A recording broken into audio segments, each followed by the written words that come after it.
Dan semoga kita berdoa bersama, semoga wabah ini segera berakhir dan bisa menyambut bulan Ramadan dengan penuh hikmat gitu ya, tanpa ada gangguan satu apapun. Dan memang yang namanya nikmat itu biasanya baru terasa kalau dia sudah hilang.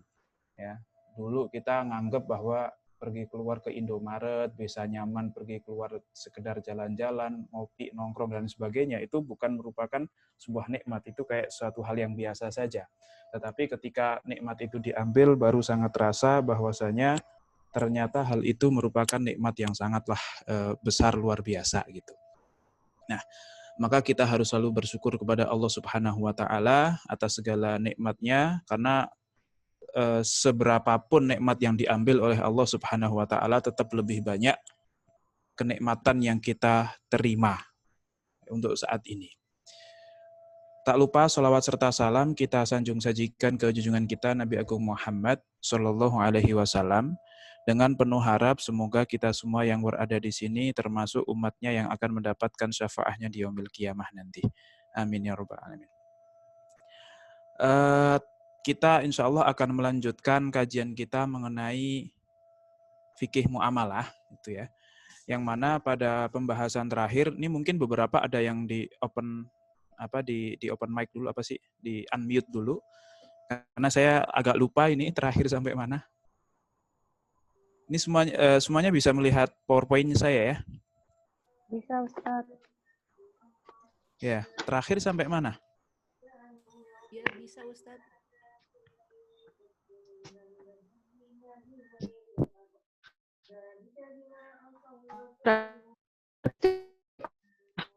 Sudah sampai ke slide berapa mungkin? Bisa di... Tentang karakter fikih ibadah dan fikih muamalah kalau nggak salah. Ini ya? Slide ke-9 ini ya? Iya. Oke. Ya. Berarti kita insya Allah akan melanjutkan ke slide-slide berikutnya, yaitu mengenai problematika fikih muamalah. Kemarin sudah kita bahas bahwasannya fikih muamalah itu karakteristiknya agak berbeda dengan fikih ibadah, yang mana kalau fikih ibadah itu cenderung tidak berkembang, sedangkan fikih muamalah itu berkembang sangat pesat gitu. Banyak hal di ibadah di zaman Nabi Muhammad SAW itu sampai sekarang ya masih sama persis caranya, ketentuannya dan lain sebagainya, kecuali hanya sedikit sekali ada hal-hal yang berubah.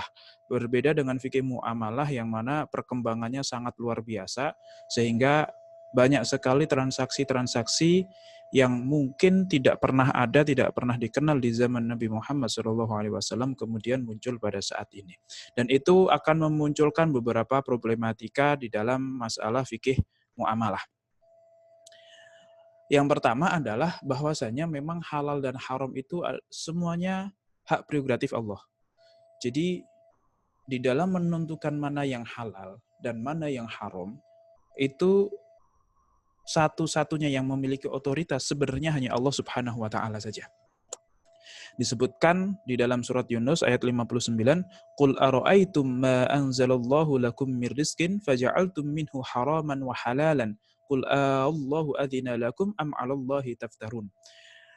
Qul, katakanlah, ara'aitum, kamu lihat nggak apa yang Allah turunkan kepada kamu dari rizki, kemudian ada yang kamu halalkan sendiri, ada yang kamu haramkan sendiri. Qul Allahu adzina lakum, apakah kamu sudah diberikan izin oleh Allah Subhanahu wa taala untuk menghalalkan dan mengharamkan itu? Am 'alallahi taftarun. Atau kamu itu menantang Allah, atau kalian itu berbohong atas nama Allah, mengatasnamakan ini hukum Allah, padahal sebenarnya yang menghalalkan dan mengharamkan adalah dianya sendiri.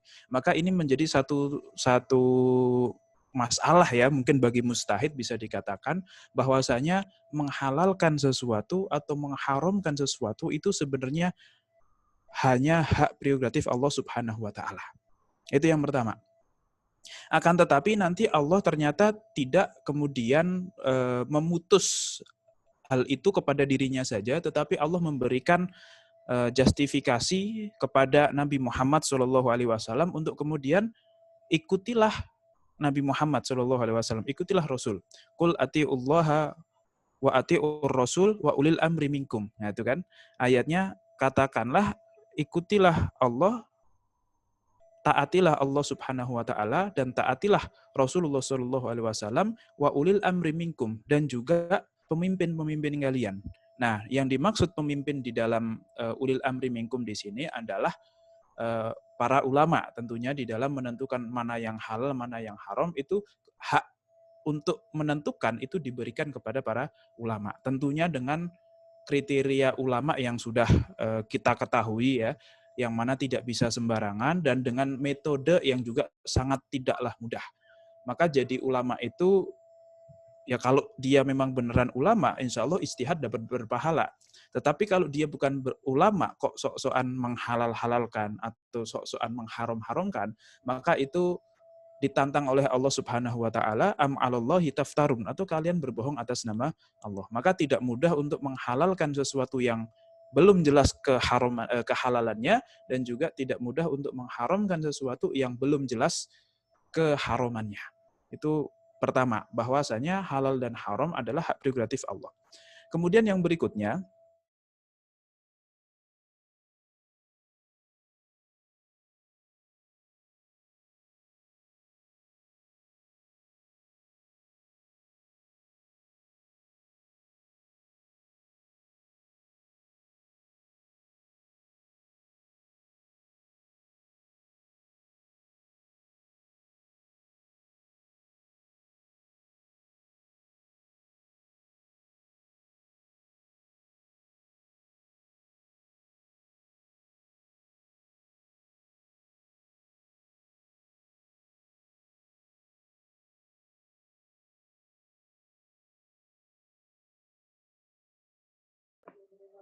Ustadz nggak ada suaranya ya?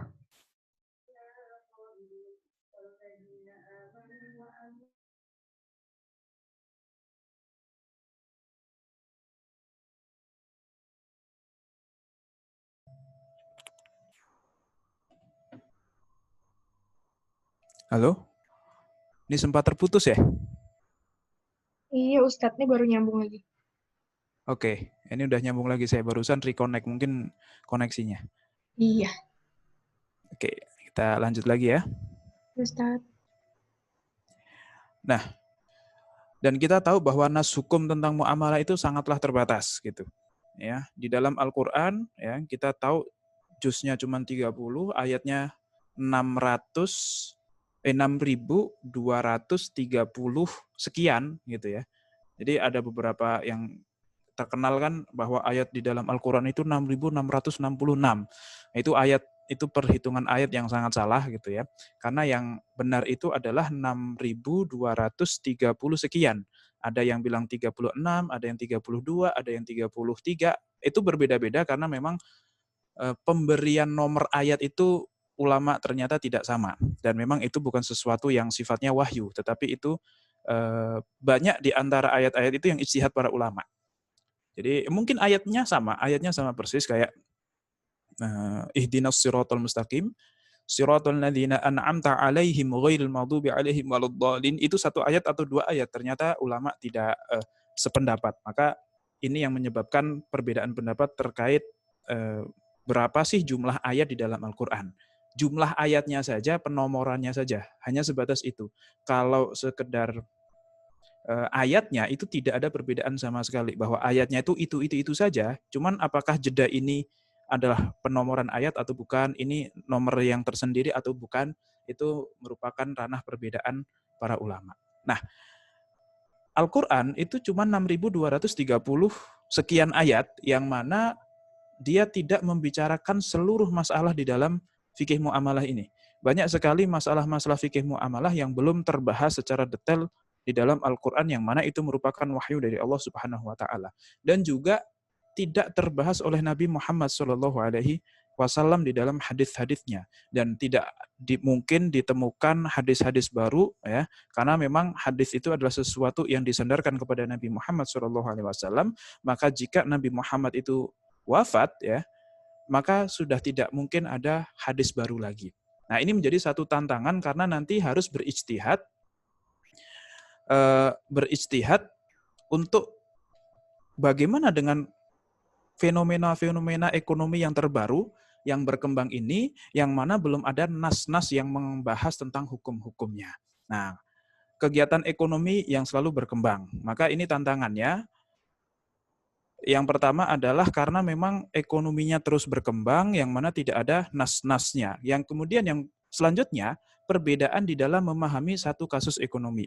Ya, kita sepakat bahwasanya hukum, misalnya ya, bank, kita nabung di bank, itu pokoknya dari nasabah bayar duit ke bank, ya, ngasih duit ke bank dan nanti kapan-kapan bisa kita ambil sesuka kita, gitu ya.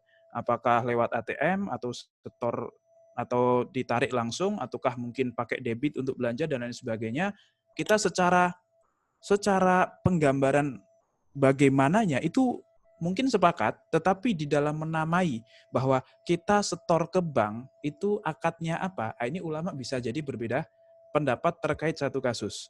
Maka ini juga menjadi satu tantangan yang mana akan menimbulkan perbedaan pendapat terkait hukum dari fikih muamalah yang kontemporer ini, karena memang tidak ada satupun nas yang tegas mengenai hukum ini. Yang bahwa nanti hukumnya riba adalah haram, itu semua ulama sepakat, tetapi ulama tidak sepakatnya adalah mengenai mana yang riba, mana yang bukan riba. Jadi secara landasan teori mungkin banyak yang sepakat, tetapi secara praktek apakah ini masuk ke yang teori A atau masuk ke teori B, apakah ini akad A atau ini akad B, itu ulama yang banyak berbeda pendapat.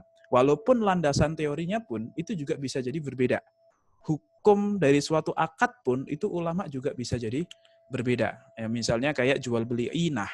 Jual beli inah itu di dalam mazhab Syafi'i hukumnya halal, tetapi menurut jumhur ulama hukumnya haram. Nah, nanti apa itu bai'ul inah?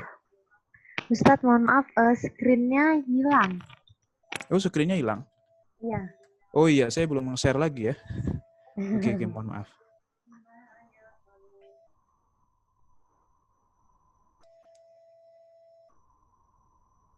Oke, sudah ya?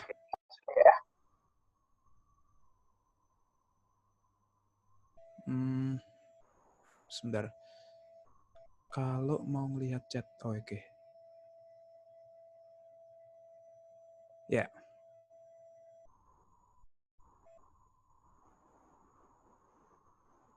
Nah, kemudian yang berikutnya, dari manakah kita akan belajar mulai mempelajari fikih muamalah ini?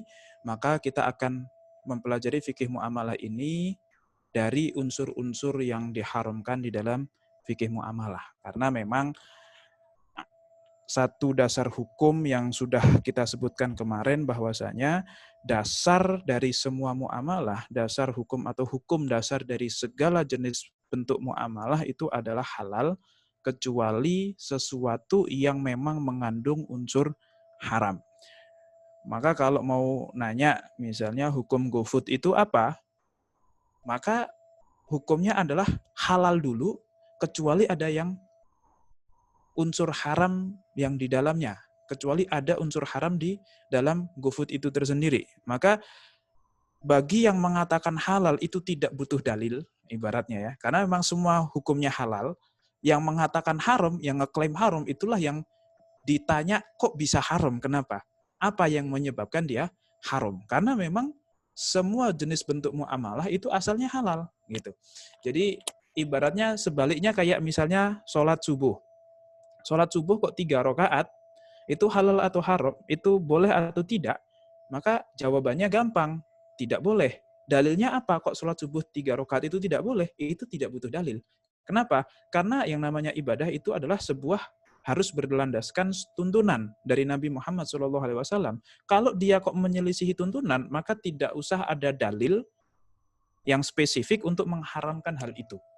Tidak ada dalil yang spesifik untuk menghalalkan hal itu. Terutama untuk ibadah yang memang sudah diberikan aturannya secara paten. Ya. Kalau kayak ibadah baca Quran kan terserah ya, ibaratnya ya bacalah Al-Quran. Kapan bacanya? Ya pokoknya sesuatu yang tidak diikat dengan kondisi ya hukumnya bebas, mau habis subuh, mau habis maghrib, mau 1 juz, mau setengah juz, mau 1 halaman dan sebagainya, itu dikembalikan ke kondisi masing-masing. Tetapi kalau kayak sholat subuh 2 rakaat itu satu hal yang sudah diatur dari sananya dan tidak bisa di otak-otik gitu ibaratnya. Nah, untuk fikih muamalah itu terbalik ya. Jadi kalau menanyakan suatu hukum yang baru, maka jawabannya adalah ya haramnya di mana. Nah, kita cari haramnya dulu. Kalau memang tidak ada, berarti kembali kepada hukum asal, yaitu adalah halal. Tidak dibutuhkan dalil untuk mengatakan bahwasanya hukumnya ini adalah halal. Nah, maka kita akan mempelajari dari unsur-unsur yang menyebabkan fikih muamalah itu hukumnya adalah haram. Oke, yang pertama, ini ada beberapa ya. Yang pertama, unsur dari sebuah fikih muamalah kenapa kok bisa menjadi haram itu karena di dalamnya ada maisir. Maisir itu perjudian ya. Namanya maisir itu judi, taruhan, menang kalah.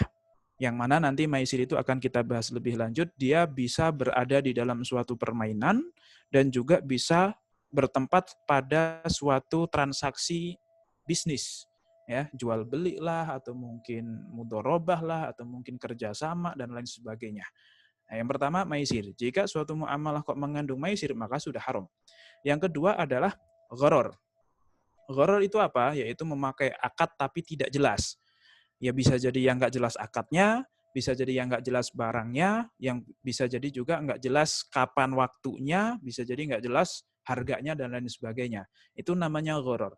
Jika suatu muamalah kok mengandung gharar, yang mana gharar itu nanti ada dibagi dua, ada gharar fahish, ada gharar yang tidak fahish, maka kalau fahish gitu ya, maka dia bisa dihukumi sebagai haram. Kemudian yang berikutnya yang menyebabkan suatu muamalah itu bisa haram adalah mengandung unsur riba. Di dalamnya ada riba. Ya, itu apa? Ya kurang lebih adalah tambahan yang mendolimi lah. Walaupun memang nanti riba, zalim itu kan kadang bisa subjektif lah ya. Menurut saya ini kan sangat sedikit dan saya tidak merasa terzalimi, bisa jadi. Tetapi intinya riba, nanti kita juga akan bedakan mana yang riba, mana yang tidak. Tetapi intinya suatu muamalah kalau di dalamnya ada riba, maka hukumnya menjadi haram. Oke.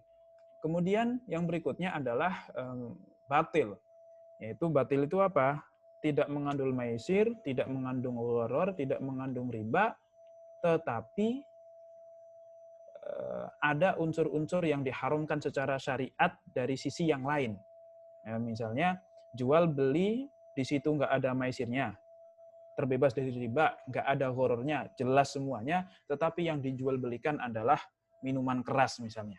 Maka itu secara rukun dan syarat jual beli semuanya terpenuhi. Dan unsur-unsur haram dari sisi riba, gharar, maisir itu tidak ada. Tetapi karena yang dijual belikan adalah sesuatu yang hukumnya haram, maka bisa jadi hukumnya adalah haram. Atau mungkin laki-laki jual beli pas lagi Jumatan, pas lagi khutbah gitu. Karena mungkin khotibnya lama gitu kan, akhirnya dia melakukan jual beli ketika khotibnya itu lagi khutbah, maka bisa jadi hukumnya adalah haram. Kemudian yang berikutnya adalah ini adalah 4 biang ya, bisa dikatakan ini 4 penyebab yang paling utama, yang paling besar, yang insya Allah sangat penting untuk kita ketahui dan insya Allah sangat mudah untuk kita ketahui. Enggak, justru malah ini yang susah sih. Justru malah ini yang susah untuk kita ketahui. Karena nanti akan banyak hal-hal kayak maisir, gharar, riba yang tidak terlalu kita ketahui, ternyata itu adalah riba, maisir, dan lain sebagainya. Nah, sedangkan yang satu lagi ini, ya, yang berikutnya, misalnya adalah bai'ul mutor, yaitu harga yang dinaikkan, yang dimainkan akibat emergensi, itu juga hukumnya menjadi haram. Tetapi insya Allah kita semuanya sudah tahu mana yang emergensi, mana yang tidak, dan kita tahu bahwa itu adalah sebuah kedoliman. Atau mungkin nanti juga ada ikroh, yaitu jual beli dengan paksaan ya. Entah paksa nggak mau jual dipaksa harus menjual, atau kalaupun dijual juga dengan harga yang tidak disepakati kedua belah pihak, tapi ada semacam ditekan dan lain sebagainya. Itu juga bisa jadi hukumnya adalah haram. Kemudian ghuban. Ghuban itu apa? Overpricing. Ya, mungkin terjadi di zaman sekarang ya. Harga masker luar biasa mahal, hand sanitizer di mana-mana hilang gitu ya, nggak ada, habis gitu. Dan harga APD atau ADP itu ya. Ya itulah pokoknya alat pengaman itu juga kemudian harganya mahal dan barangnya langka dan sebagainya, itu bisa masuk ke dalam kategori huben yang hukumnya bisa diharamkan, overpricing. Kemudian yang berikutnya adalah najas. Najas itu permainan harga melalui berpura-pura menawar. Contohnya gimana? Contohnya misalnya nih, siapa nih? Misalnya ada Billy ini ya. Misalnya Billy itu temenan sama siapa? Dani. Ini panggilannya Dani kan ya. Nah, Billy sama Dani ini dia temenan aslinya, cuman pura-pura nggak kenal. Kemudian ada ini Alika beli barangnya dari Billy. Misalnya Billy jualan burung gitu kan, atau mungkin jualan mobil second. Nah, sudah tawar-menawar gitu kan, terus Mbak Alika ini terasa kok kayaknya, ntar dulu deh, cari-cari tempat lain, kali ada yang lebih murah dan lain sebagainya. Kemudian datanglah si Dani ini, temannya Billy, yang mana seolah-olah dia adalah pembeli juga. Nah, terus bilang ke Billy, ini mobil harganya berapa? 100 juta. Wah, kok murah sekali? Ini padahal mobil bagus gini-gini. Oke, saya beli ya. Oh, jangan, nggak bisa. Ini kata Billy ya, nggak bisa. Sudah diambil, sudah di-booking sama Alika. Ini nggak bisa. Ini, wah, tapi serius nih nggak bisa. Saya kasih tambah deh 105 juta. Wah, nggak bisa. Sudah terlanjur di-booking. Ini sudah mau jadi ini, gitu. Wah, ini padahal harganya sangat murah. Ini barangnya sangat bagus. Ini. Akhirnya Mbak Alika ini jadi kayak semacam, ini ternyata barang bagus ya. Ternyata harga segini itu harga murah. Oke deh kalau gitu saya langsung beli aja. Padahal sebenarnya si Billy dan Dani ini kong kali kong temenan gitu ya, yang pura-pura menawar supaya mempengaruhi pembeli yang lain untuk kemudian membeli. Nah, itu namanya najas dan ini hukumnya haram. Nah, kemudian yang berikutnya apalagi? Yang berikutnya adalah ihtikar. Ihtikar itu permainan harga dengan cara menimbun. Nah, ini ihtikar itu nanti erat kaitannya dengan huben. Ya, ditimbun dulu, beli masker yang sebanyak-banyaknya, habis itu dijual dengan harga yang lebih tinggi. Nah, nanti menimbun barang itu ada yang hukumnya halal, ada yang hukumnya haram, gitu ya. Ada kategori-kategorinya. Tidak semua menimbun barang itu hukumnya haram, gitu ya. Kalau misalnya kok menimbun masker di saat seperti ini, ya bisa jadi hukumnya haram. Kenapa? Karena dibutuhkan semua orang. Tapi kalau ada yang menimbun ikan arwana, ditimbun semuanya, diambil semuanya, kemudian nanti akan dijual dengan harga yang sangat mahal, itu hukumnya tidak haram. Kenapa? Karena orang nggak makan arwana, nggak memelihara arwana, nggak mati gitu. Berbeda kalau tidak pakai masker, yang mana orang nggak pakai masker bisa menyebabkan kemadorotan bagi orang lain. Nah, ini nanti ada kriteria-kriteria khusus. Kemudian apalagi? Yaitu ghish. Ghish itu apa? Menyembunyikan informasi tentang barang atau jasa. Jadi aslinya tahun berapa, ya, terus kemudian dimodif-modif dan lain sebagainya, akhirnya bisa diakui bahwa ini tahun baru kok, bukan tahun yang lama dan lain sebagainya. Itu namanya ghish. Atau mungkin tadlis. Apa itu tadlis? Tadlis itu mengambil keuntungan dengan cara mencampur aduk. Jadi kalau zaman dulu itu Rasulullah pernah mendapati seorang pedagang yang menjual kurma, di mana ada satu karung kurma yang di-display gitu ya. Itu yang atas adalah yang bagus-bagus, sedangkan yang bawah itu yang jelek-jelek. Nah, itu namanya tadlis. Nyampur makanan, seolah-olah bagus semuanya, padahal isinya jelek. Nah, ini mungkin kalau kita terjadinya ya kayak di puncak gitu ya, kita beli stroberi, atau kita beli ikan asin, ikan kecil-kecil yang digoreng gitu kan, itu kayak satu plastik itu isinya penuh.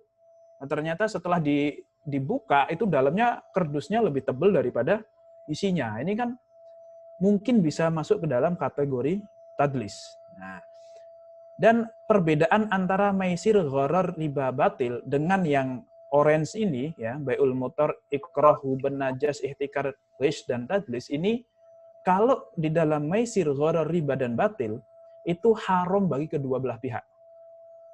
Baik penjual ataupun pembeli, itu hukumnya haram. Baik yang untung ataupun yang kalah, itu tetap berdosa. Maisir, kalau untung, dosa. Kalau kalah juga, dosa. Ya, jadi bukan kalau untung dosa, kalau kalah berarti nggak dosa. Kan terdolimi. Enggak. Atau malah sebaliknya, kalau kalah dosa, tapi kalau menang, alhamdulillah. Nggak juga gitu ya.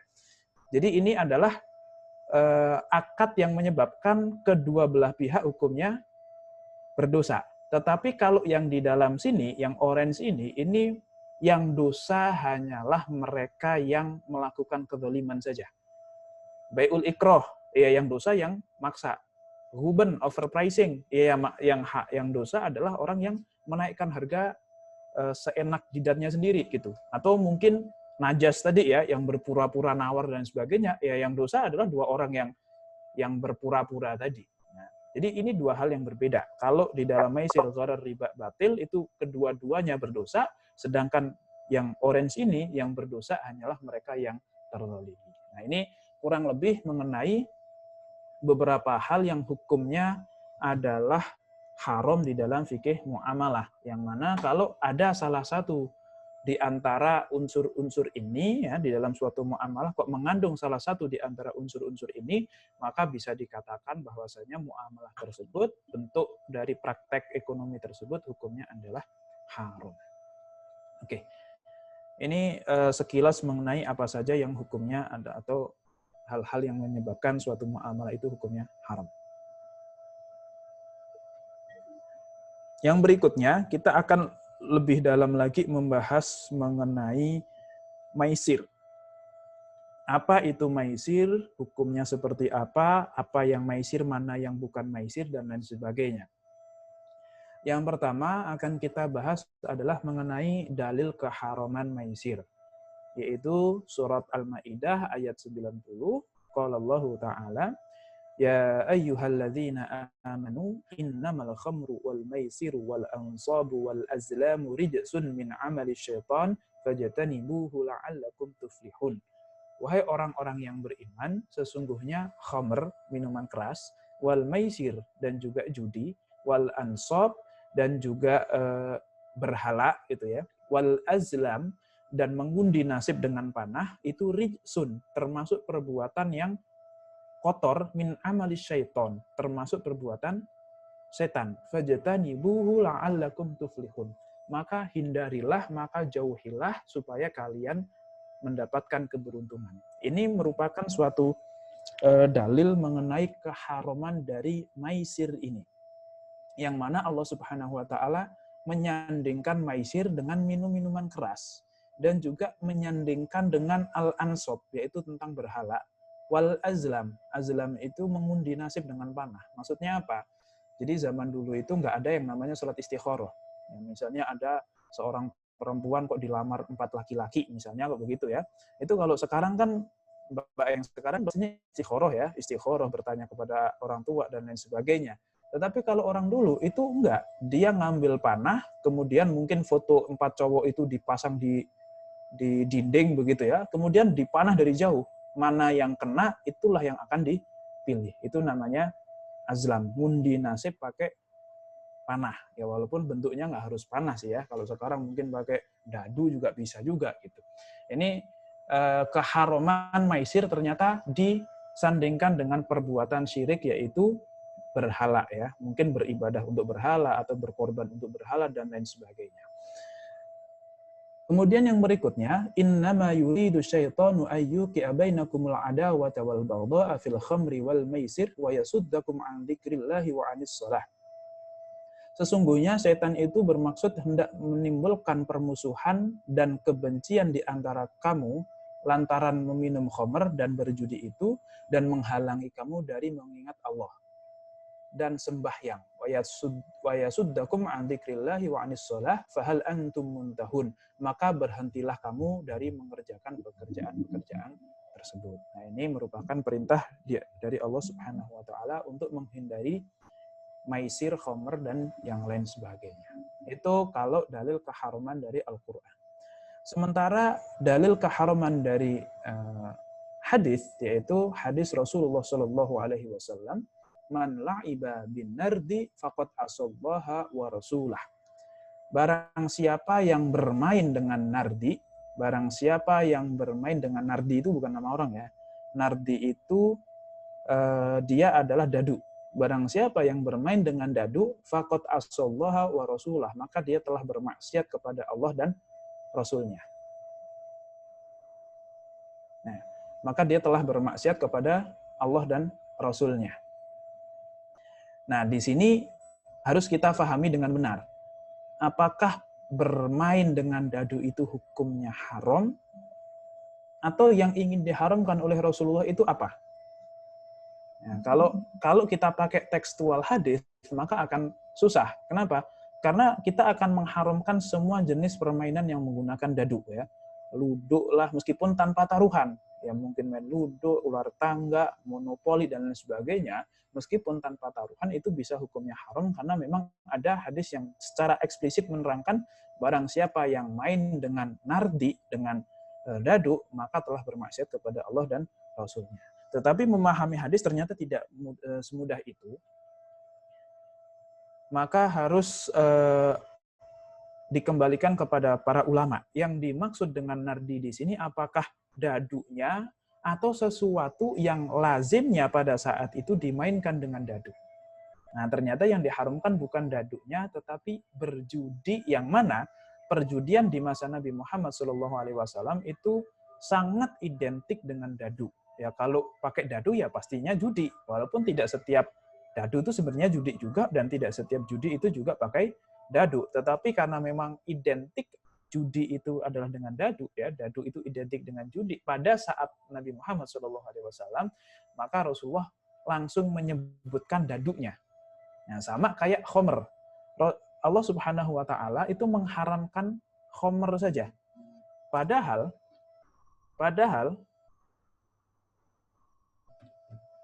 yang namanya khomer itu secara bahasa, ya, secara aslinya yang namanya khomer itu adalah perasan kurma dan anggur saja.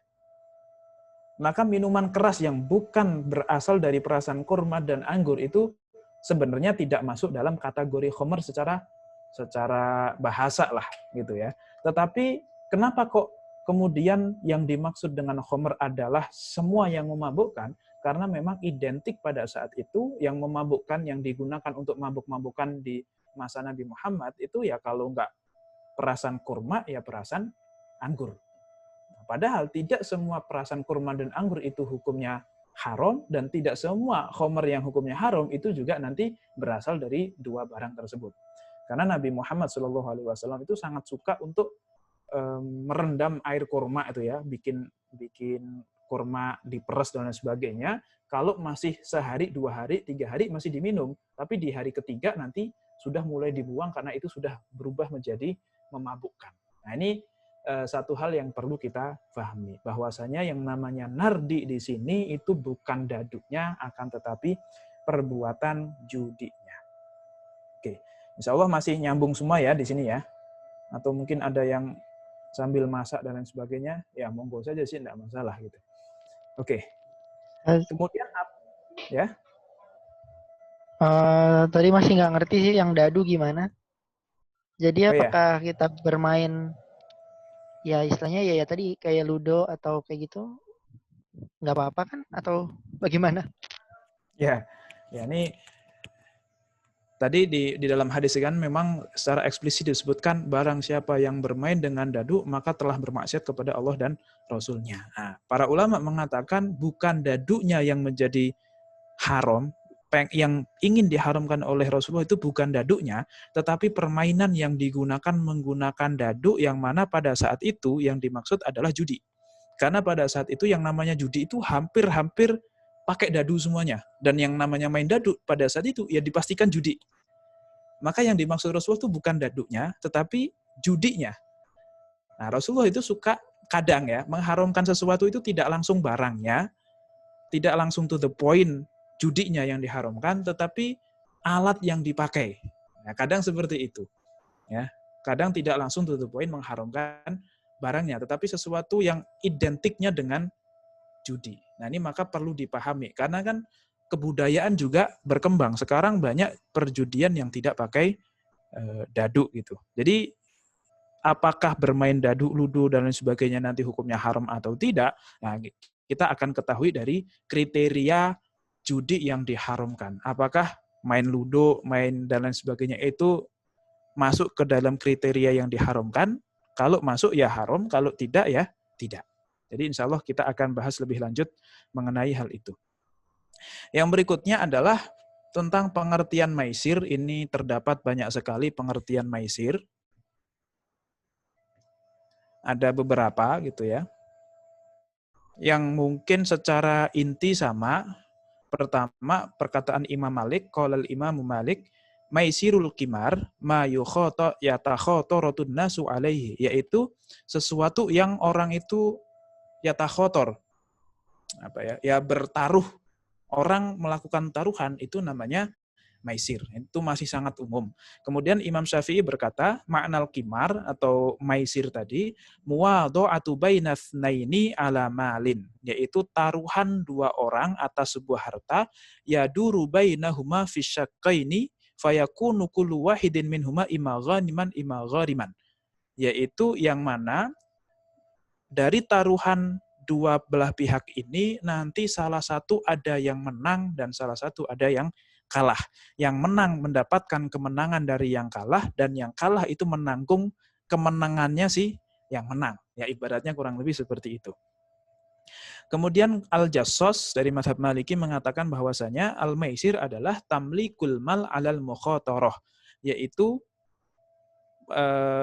perpindahan harta dengan cara untung-untungan. Nah, mukhatarah itu mungkin lebih tepatnya untung-untungan. Jadi tidak dengan cara yang jelas, tapi ya bisa jadi dapat, bisa jadi tidak dapat. Nah, kemudian ada Ibnu Hazm juga mengatakan kurang lebih hal yang sama, yaitu intinya adalah kullu mukhataratin yu'allaqu tamyiz mustahiqil ghunmi wal mulzim bil ghurmi min jami'il musyarikina fiha ala amrin tukhfa aqibatuh.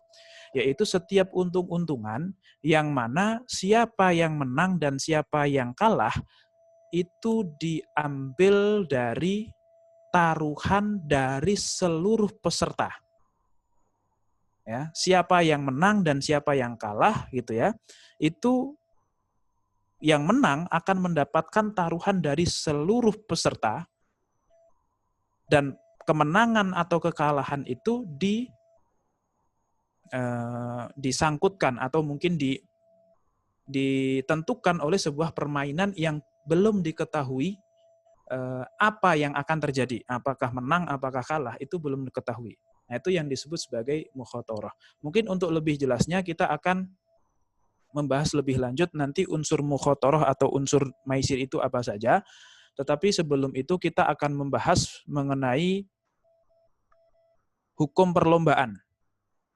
Hukum asal perlombaan itu adalah boleh.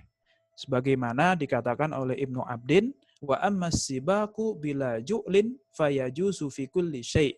Adapun perlombaan tanpa ada taruhan itu boleh dalam berbagai macam bentuknya.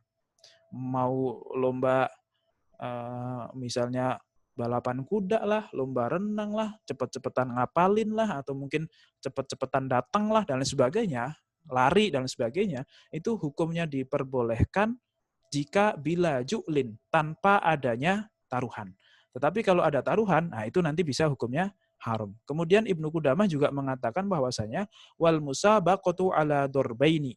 Yang namanya lomba itu ada dua tipe. Al musabaqatun bi ghairi iwadin, ya lomba tanpa ada taruhan, wa musabaqatun bi iwadin, lomba dengan taruhan. Fa ammal musabaqatu bi ghairi iwadin, adapun perlombaan tanpa ada taruhan, fatajuzu mutlaqan min ghairi taqyidin bi syai'in muayyan. Maka hukumnya itu pada dasarnya diperbolehkan jika memang tidak ada hal-hal yang diharamkan. Maksudnya lombanya itu lomba yang wajar-wajar saja, bukan lomba sesuatu yang hukumnya haram. Misalnya lomba banyak-banyakan nggak sholat, nah itu kan hukumnya haram dari awalnya. Bukan lombanya yang haram, tetapi ya yang dia lakukan itu adalah sesuatu yang hukumnya adalah haram. Nah ini hukum perlombaan adalah diperbolehkan pada dasarnya. Dalilnya apa? Dalilnya adalah perkataan Nabi Muhammad SAW atau mungkin hadis Nabi Muhammad SAW yang diriwayatkan oleh Abu Dawud nomor 2578 dari Aisyah radhiyallahu taala anha. Beliau menceritakan bahwasanya annaha kanat ma'an Nabi SAW, bahwasanya beliau bersama, ini mohon maaf ketutupan.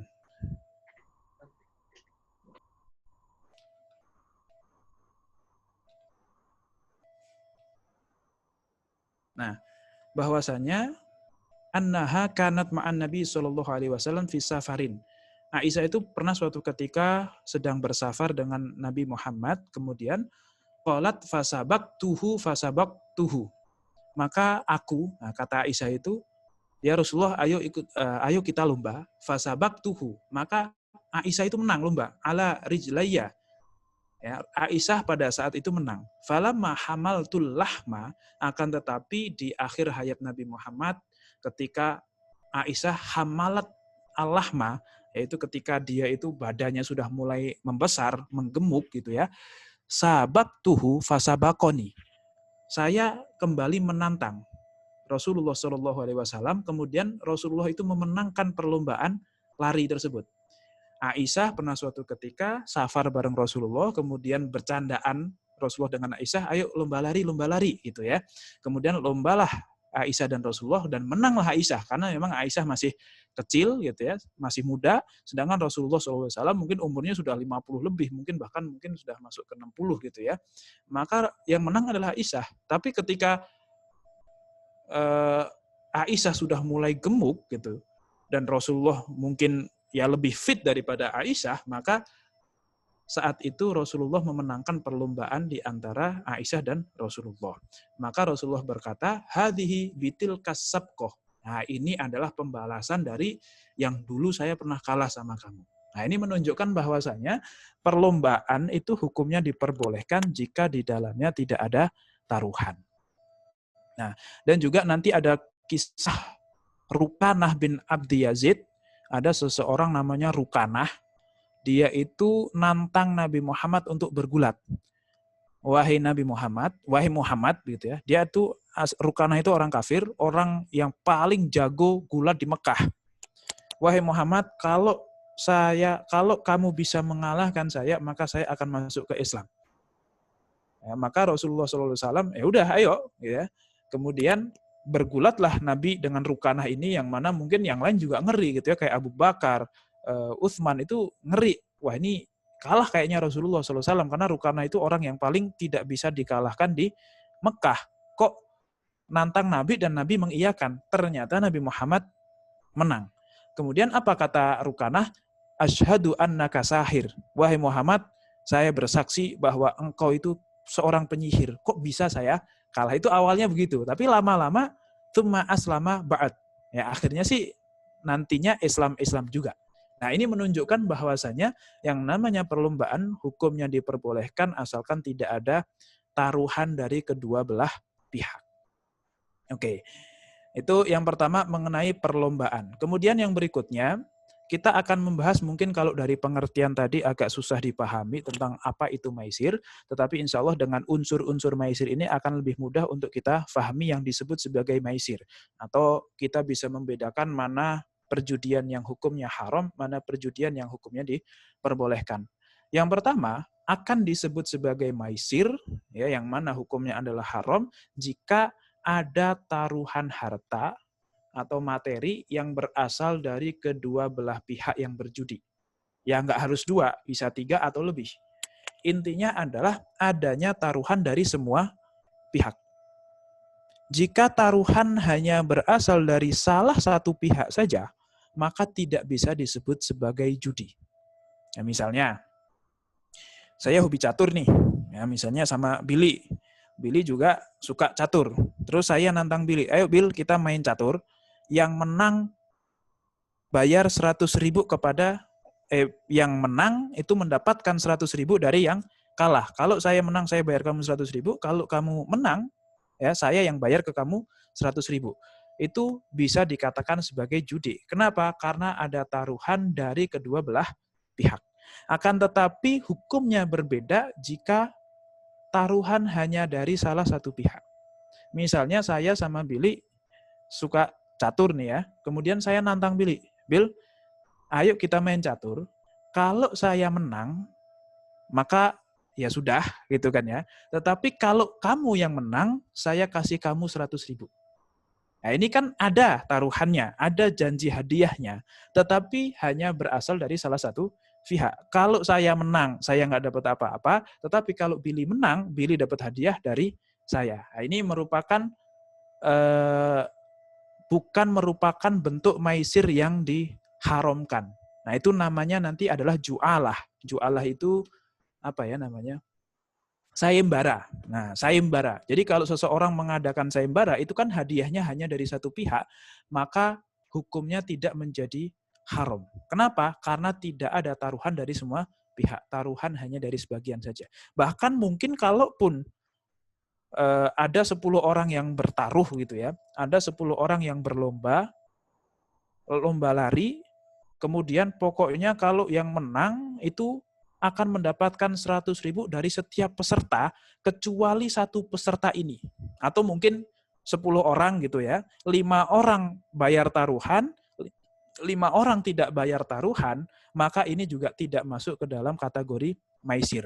Tetapi dia adalah ju'alah, yang mana hukumnya tidak menjadi haram, karena tidak ada taruhan dari semua pihak. Itu yang pertama.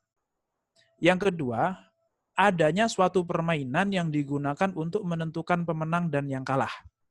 Jadi apa nih? Oke, kita berjudi, tapi apa nih yang menjadikan penentu apakah yang menang saya ataukah yang menang kamu? Nah, itu ada permainannya. Ya, bisa permainan atau mungkin bisa apalah begitu ya. Ada medianya yang penting untuk menentukan siapa yang menang dan siapa yang kalah, atau siapa yang mendapatkan kelebihan dan siapa yang akan mendapatkan kerugian. Nah, ada permainan atau medianya. Jika begini maka saya yang menang atau saya yang akan mendapatkan kelebihan. Kalau seperti ini maka kamu yang akan mendapatkan kelebihan. Baik permainan itu dimainkan oleh orang lain atau dimainkan oleh diri sendiri. Misalnya begini. Nonton El Clasico gitu ya. Terus kita taruhan. Saya megang Madrid, kamu megang Barcelona. Misalnya kok seperti itu namanya judi. Kenapa? Karena ada taruhan, ada permainannya. Atau juga permainan itu kita sendiri yang melakukan. Ayo kita main futsal, yang kalah bayarin. Yang kalah bayarin lapangannya. Itu juga bisa dikatakan sebagai judi. Meskipun permainannya itu kita yang melakukan. Tapi kan itu berdasarkan skill. Itu kan kita melalui keringat kita sendiri. Iya, meskipun melalui keringat kita sendiri, tetapi kan tetap ada kemungkinan saya menang dan kemungkinan saya kalah. Ya bahkan meskipun kemungkinan menang itu sangat kecil lah. Misalnya Billy gitu ya, ditantang tinju sama Chris John atau siapa tuh namanya, Pac-Man. Nah, itu kan ya hampir dipastikan kalah lah gitu kan ya. Kita bisa ngebet yang mana itu kan kayak seolah-olah tidak ada kemungkinan. Tapi kalau dia lagi terkena COVID misalnya atau apa gitu ya, lagi sakit, ternyata kena stroke dan sebagainya, kan sangat ada kemungkinan Billy menang. Tiba-tiba di tengah jalan dia kelaparan atau dia mules dan sebagainya, kan akhirnya kalah kan. Nah itu kan meskipun sangat tipis kemungkinan, tetapi tidak mungkin 100% bisa dipastikan suatu permainan tersebut. Maka akan menjadi haram kalau ada permainannya. Kemudian yang berikutnya, keuntungan yang diperoleh sebagian pihak itu merupakan kerugian atau potensi kerugian dari pihak yang lainnya. Ya, jadi pokoknya yang satu kemenangan yang A merupakan kerugian yang pihak B, yang pihak lainnya, itu namanya judi. Tetapi kalau keuntungan yang A bukan merupakan kerugian dari pihak yang B, itu belum tentu dinamakan sebagai judi. Misalnya ada 2 orang A dan B ini saling berlomba untuk mendapatkan hadiah dari C. Nah, karena hadiahnya dari C, ya, meskipun nanti yang menang adalah A, tetapi kan kemenangan A itu bukan merupakan kerugian dari si B. Wong B nggak rugi apa-apa, tapi nggak menang apa-apa gitu. Jadi dia nggak rugi meskipun tidak menang. Nah, A ini dia yang menang dari hadiah yang diberikan oleh si pihak ketiga. Oke.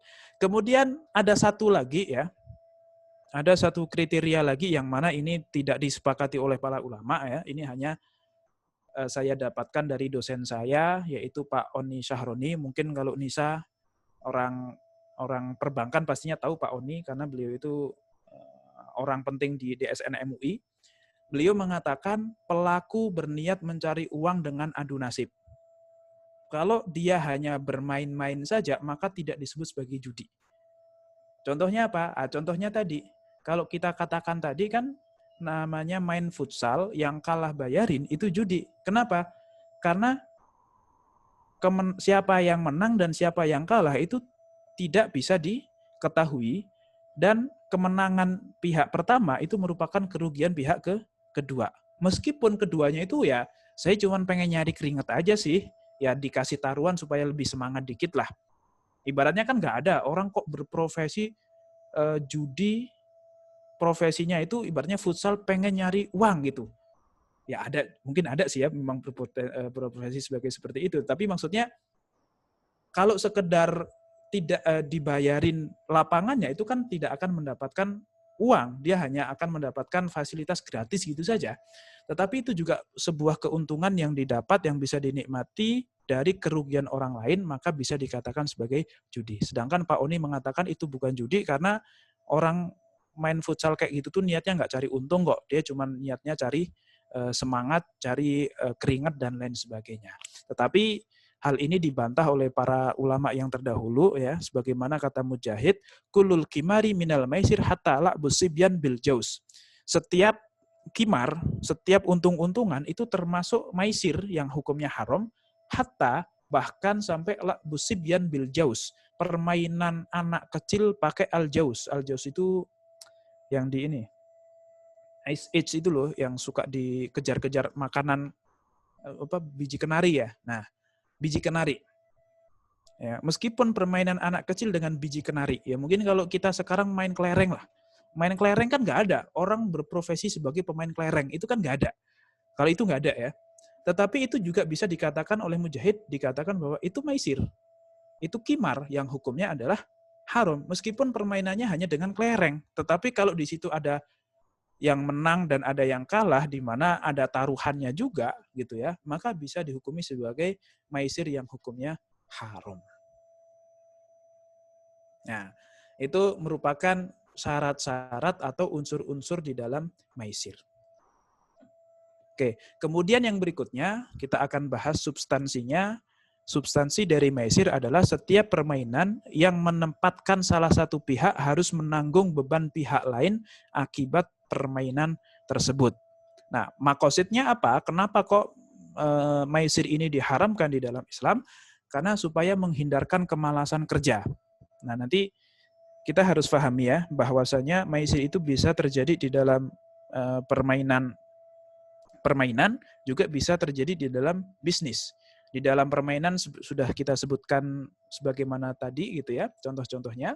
Di dalam bisnis mungkin misalnya MLM, mungkin misalnya ya nanti di dalamnya juga ada asuransi dan lain sebagainya, itu biasanya di situ akan menghadirkan kemalasan untuk kerja. Karena di dalam MLM itu biasanya dijanjikan tidak perlu lagi kita untuk bekerja, uang yang akan bekerja untuk Anda dan lain sebagainya gitu ya. Itu kan menghadirkan imajinasi, menghadirkan ekspektasi yang sangat tinggi sehingga ya pikirannya dia itu cuman gampang kok dapat duit itu gampang gitu. Sehingga dia malas untuk melaksanakan kerja. Dan juga akan menghadirkan permusuhan antara sesama. Ya, biasanya nanti yang nggak dapat bonus atau yang nggak berhasil akan ada permusuhan terhadap yang berhasil. Yang menang akan bermusuhan dengan yang kalah. Nah, ini jangankan kok pakai taruhan. Biasanya cuman sekedar main PS gitu ya. Main PS nggak pakai taruhan itu saja bisa menimbulkan permusuhan gitu ya. Kalau kalah sudah alasan lah. Ini sticknya rusak nih, ini tadi saya lagi ini. Pokoknya banyak alasannya. Itu tanpa taruhan. Gimana kalau di situ di dalamnya ada taruhan? Pasti potensi untuk menimbulkan permusuhan itu akan sangat besar. Tetapi ini hanya makosid saja. Maksudnya apa? Hikmah kenapa kok khomer atau maisir itu diharamkan. Yang mana hikmah itu bisa terjadi, bisa tidak. Baik di dalam perjudian itu ada permusuhan atau berkomitmen. Pokoknya saya kalah pun akan tetap baik-baik saja, saya tidak akan memusuhi yang menang. Meskipun ada komitmen seperti itu dan ternyata memang dia komit orangnya, dia benar-benar tidak memusuhi, ya, tidak ada permusuhan dan juga tidak malas kerja dan sebagainya, itu tetap yang namanya judi hukumnya haram. Karena ini hanya sekedar hikmah saja. Kenapa kok ya kurang lebih alasan yang bisa jadi ada, bisa jadi tidak ada. Dan untuk mungkin makosid-makosid yang lain itu silahkan ya simak saja albumnya Rhoma Irama yang berjudul Judi, karena memang Rhoma Irama itu bikin lagu judi ternyata sudah melakukan riset begitu ya. Kenapa sih kok judi itu haram? Nah, ternyata di situ lebih komplit tentang apa saja makosid dari judi itu, diharamkannya judi. Kemudian yang ketiga, ilatnya apa sih? Di dalam judi itu ilatnya apa? Ilatnya adalah taruhan. Nah, ini yang menjadi dasar hukum. Yang mana kalau ilatnya ini ada, maka hukumnya berlaku. Tapi kalau ilatnya ini tidak ada, maka hukumnya juga tidak berlaku. Permainan yang di dalamnya ada taruhan, maka hukumnya haram. Permainan, meskipun nanti menimbulkan permusuhan, ya sedikit permusuhan lah gitu ya. Tetapi kalau tidak ada taruhannya, maka tidak bisa disebut sebagai maisir. Jadi ilat hukumnya atau standar yang paling utama di dalam maisir itu adalah adanya taruhan. Kemudian solusinya bagaimana supaya kita tetap bisa bermain tetapi tidak ada unsur judinya, maka solusinya adalah trofi atau bonus untuk para juara itu kalau bisa jangan berasal dari dana partisipan, tetapi dari ya mungkin sponsor lah atau mungkin dari pihak ketiga dan lain sebagainya. Nah, itu akan bisa hukumnya menjadi halal ya kalau memang bisa dihilangkan ilat hukumnya.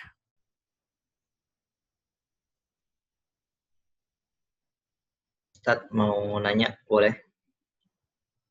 Ya, monggo. Ini kalau yang mau nanya langsung di ini aja ya, saya tidak terlalu melihat chat soalnya. Ada beberapa pertanyaan sih, Ustaz. Yang pertama terkait judi tadi, kalau misalkan undian gitu ya.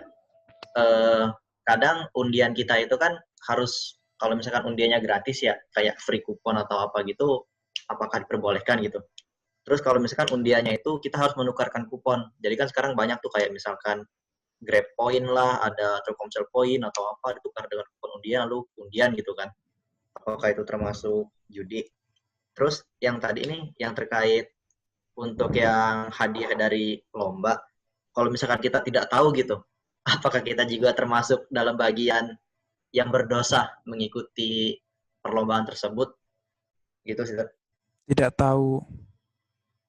Jadi kan kayak ini kan ada lomba nih, orang buka lomba terus ada registrasi gitu kan. Kita ikut aja gitu. Tapi kan nggak tahu ternyata yang jadi hadiah itu ya uang registrasi kita itu gitu. Oke. Iya. Jadi nah mungkin akan diperjelas dengan contoh-contoh ya. Boleh. Nah, ini contoh-contoh dari judi yang terselubung yang tidak kita sadari. Nah, salah satu contohnya adalah ini. Ini nggak tahu nih apakah teman-teman mengalami atau tidak, tapi kalau saya dulu di kampung ada yang jualan seperti ini. Lotre ya? Ya lotre yang beginilah gitu. Atau mungkin sekarang udah di open mic aja semuanya, nggak apa-apa biar kita bisa. Saya dari tadi kayak berasa ngobrol sama komputer gitu. Ya. Jadi di sini ada judinya. Judinya di mana? Begini. Ini kan talorah, ini permen telur cecak ya. Ini biasanya harganya mungkin 10.000 lah kalau taruh sekarang ya. Harganya 10.000. Padahal telur cecaknya itu paling harganya 1.000 doang. Tapi kenapa kok mahal? Karena di dalamnya ada gulungan kertas yang mana di dalamnya ada nomor. Nah, nomor ini kalau dapat nomor nih 75, 76 dan sebagainya itu akan dapat hadiah yang harganya berkali-kali lipat.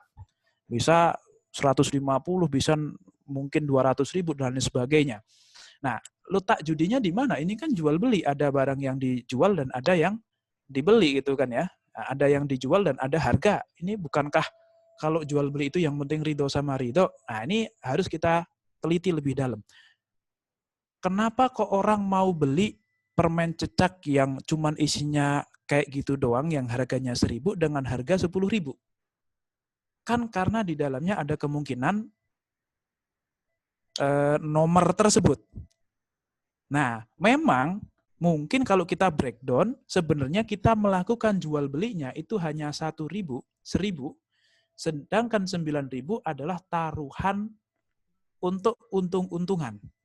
Nah, jadi 1.000-nya adalah jual beli, 9.000-nya adalah judi. Nah, karena memang ibaratnya judi, porsi judinya lebih besar daripada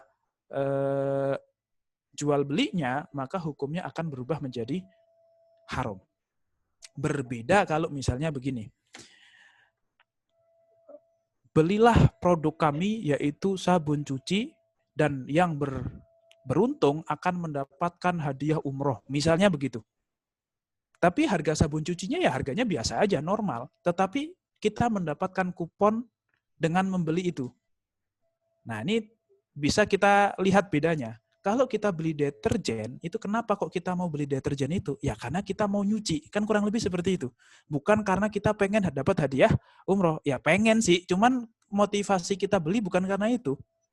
Secara umum, orang beli deterjen ya karena mau nyuci. Bukan karena supaya dapat kesempatan. Berbeda dengan ini. Kalau ini tujuan utama dari transaksi adalah untuk mendapatkan kupon hadiah yang bisa menang, bisa kalah. Nah, di sini adalah letak perbedaan. Nah, ini makanya tadi insya Allah bisa dijawab ya. Berarti kalau kayak kupon di Grab dan lain sebagainya, itu kan kupon yang didapat dari tumpukan transaksi kita. Tetapi kan kita juga menggunakan Grab atau Gojek dan lain sebagainya, itu bukan dalam rangka supaya numpuk kupon. Jadi ibaratnya saya sebenarnya sih nggak pengen kemana-mana, tapi supaya dapat kupon, saya mau pesen Grab kemana gitu misalnya. Itu kan kayak nggak ada lah, bisa kita katakan akad utamanya adalah akad transaksi yang halal tersebut. Sedangkan hadiah dan lain sebagainya itu hanya inisiatif dari pihak ketiga, yang mana ada hadiahnya kalau ataupun tidak ada ya sama aja. Saya juga nggak terlalu tertarik karena yang saya butuhkan adalah yang utama ini. Nah gitu ya. Bisa difahami enggak nih? Iya. Bisa, Ustaz. Ya? Bisa ya? Oke, jadi paham ya di mana letak judi dari lotre ini? Ustadz mau nanya. Kalau berarti kalau misalnya contohnya maisir itu, kalau kita di time zone ada games yang kita masukin koin terus kita ngambil boneka. Nah itu kan kita nggak tahu tuh kita bisa dapat boneka atau enggak gitu, karena mungkin dia pakai pola misalnya pemain keberapa yang bisa dapat, berarti kan itu sama aja maisir ya? Nah kira-kira jawabannya gimana tuh? Memenuhi syarat maisir atau tidak? 80% iya sih kayaknya. Iya sih ya. Ya. Ya kan, memang kalau permainan yang time zone yang modelnya seperti itu maisir. Kenapa? Karena ibaratnya begini, uang yang kita bayarkan itu dapat kompensasi apa? Nggak ada. Kemungkinan kan? Itu dapat. Iya, kemungkinan aja. Kemungkinan saja. Maka ini maisir. Berbeda mungkin dengan permainan yang lain, misalnya kayak mandi bola. Mandi bola ada tiketnya nggak sih? Nggak ada lah ya. Ada. Atau mungkin permainan yang inilah, yang kayak balapan motor berdua tuh. Nah, itu kan juga mungkin ada semacam unsur ketangkasan. Tetapi menang atau kalah kan kita bayar uang 5.000 gesek sekali, itu adalah nyewa permainan itu. Masalah menang apa kalah sama sebelahnya itu urusan lain. Mau kalah atau menang tetap sudah 2 lap misalnya. Nah, ini kan 2 hal yang berbeda. Nah, jadi di dalam time zone itu juga memang harus teliti juga. Di situ ada yang judi, ada yang tidak. Yang judi yang apa? Pokoknya yang judi itu kalau uang kita tidak terkompensasi oleh sesuatu yang pasti. Atau minimal mendekati pastilah. Minimal mendekati pasti itu. Karena memang ya nanti namanya gharar itu kan ada yang gharar fahish, ada yang tidak. Ibaratnya kayak orang masuk ke WC itu kan juga tidak pasti. Semua orang yang masuk ke WC bayarnya 2.000. Tapi kan ada yang pakai airnya boros, ada yang tidak. Ada yang cuma pipisnya dikit, ada yang pipisnya banyak. Ada yang mungkin malah nambah segala macam. Nah, itu kan jadi berbeda dong. Tetapi kan ibaratnya perbedaan yang ya tidak signifikan. Semua orang rela lah membayar 2.000 untuk hal itu. Gitu. Oke, bisa difahami ya berarti ya? Ustadz mau nanya. Oke. Kalau misalkan permen yang di sini dijual tetap 1.000, itu jatuhnya tetap judi atau gimana? Soalnya kan kalau tadi deterjen karena emang menyuci kan. Oh ya, ya kalau memang permen ini kok kita beli ya tadi ya, intinya uang yang kita bayarkan itu terkompensasi dengan penuh atau tidak. Kalau memang terkompensasi uangnya 1.000, ya kita mendapatkan harga yang kurang lebih 1.000 ya plus ada kesempatan. Nah itu plusnya itu nggak masalah. Belum. gitu. Karena memang uang yang kita bayarkan sudah terkompensasi dengan penuh. Tapi kalau masih tadi kan jomplang sekali gitu ya, harganya 1.000 dijual 10.000, kenapa? Karena di situ ada kesempatan, itu yang menyebabkan maisir itu hukumnya bisa menjadi haram atau itu dikategorikan ke dalam maisir. Oke. Ada lagi? Yang tadi Kalau Ustaz, gitu yang berarti kalau nilai kompensasinya itu ini juga ya, misalnya tuh ditentukan sama besaran kompensasinya juga ya, asumsi juga atau bagaimana Ustaz? Ya itu Soalnya tadi kan sebenarnya nanti masuknya ke dalam yang ini akad utamanya itu yang apa gitu sebenarnya. Kalau kayak kita beli deterjen itu kan akad utamanya memang beli deterjen gitu, bukan daftar lomba gitu kan. Tapi kalau jadi di situ akad utamanya. Kayak nanti misalnya begini, beli tiket di Traveloka akan dapatkan kesempatan sekian. Nah itu kan kita sudah sangat bisa melihat dengan jelas bahwa tujuan kita ke Traveloka itu mau beli tiket. Ya meskipun juga kenapa kok milih Traveloka? Karena di Traveloka selain mendapatkan tiket juga mendapatkan undian menang. Ya, tetapi kan tetap ya mungkin di tempat lain pembelian tiket yang lain itu tidak ada janji hadiah seperti itu. Oke, kita memang akhirnya menjadi ke Traveloka gara-gara dijanjikan hadiah, tetapi kan tetap akad utamanya itu beli tiketnya. Nggak mungkin ada orang kok cuman pengen hadiahnya akhirnya bela-belain beli tiket. Itu kan satu hal yang tidak nggak ada lah yang seperti itu. Jadi apa ya? Ya mungkin masih pakai asumsi lah awalnya gitu ya. Tetapi kan, nah inilah yang disebut sebagai harta yang al-halalu bayyinun wal haramu bayyinun wa bainahuma umurun mustasbihat gitu. Yang halal jelas, yang haram juga jelas, tetapi di antaranya itu ada ini yang akad utama yang mana ya? Nah, misalnya bayarnya 100.000 untuk ikut apa? Pertama ikut lari, di situ mendapatkan kupon berhadiah dan mendapatkan kaos senilai 50.000. Kan berarti yang 50.000 lagi kemana? Oh itu buat hadiah. Itu mungkin bisa dikatakan atau buat hadiah lah, atau mungkin buat sponsor, atau maksudnya penyelenggaraan, bayar panitia dan lain sebagainya. Itu kan satu hal yang mustabihat. Secara teori kita tahu, tetapi secara pastinya uang saya dikemanakan, saya dapatnya apa, itu bisa dikatakan sebagai sesuatu yang syubhat. Gitu. Syubhat. Oke? Oke. Ada lagi mungkin? Mau nanya lagi. Ini sekarang itu kan ada tuh kayak penyedia jasa trip perjalanan gitu yang fully funded. Yang dimana ketika kita daftar itu kita diminta untuk bayar registrasi sejumlah uang. Tapi di situ tuh pas isi formulir itu ada keterangannya donasi sekian, misalnya donasi 100.000 gitu kan. Tapi itu diwajibkan untuk donasi 100.000 itu. Sementara pendaftar misalnya ada 1.000 orang gitu kan. Tapi yang dapat hadiah fully funded itu cuma segelintir orang doang. Itu termasuk maisir atau bukan? Oh, ya itu agak mirip dengan ini. Dengan nanti ada yang istilahnya itu, ini kan ada SMS berhadiah, ya, ini ada kelereng, ada, nah SDSB. SDSB ini ya kalian nggak akan tahu lah, ini zaman dulu ya, di zaman Soeharto itu ada sumbangan dermawan sosial berhadiah. Jadi masyarakat diminta untuk nyumbang ke negara, dan itu legal secara undang-undang legal. Semua orang disuruh untuk nyumbang, ya nggak harus semua orang, yang mau nyumbang silahkan dan berkesempatan untuk mendapatkan hadiah dari undian tersebut.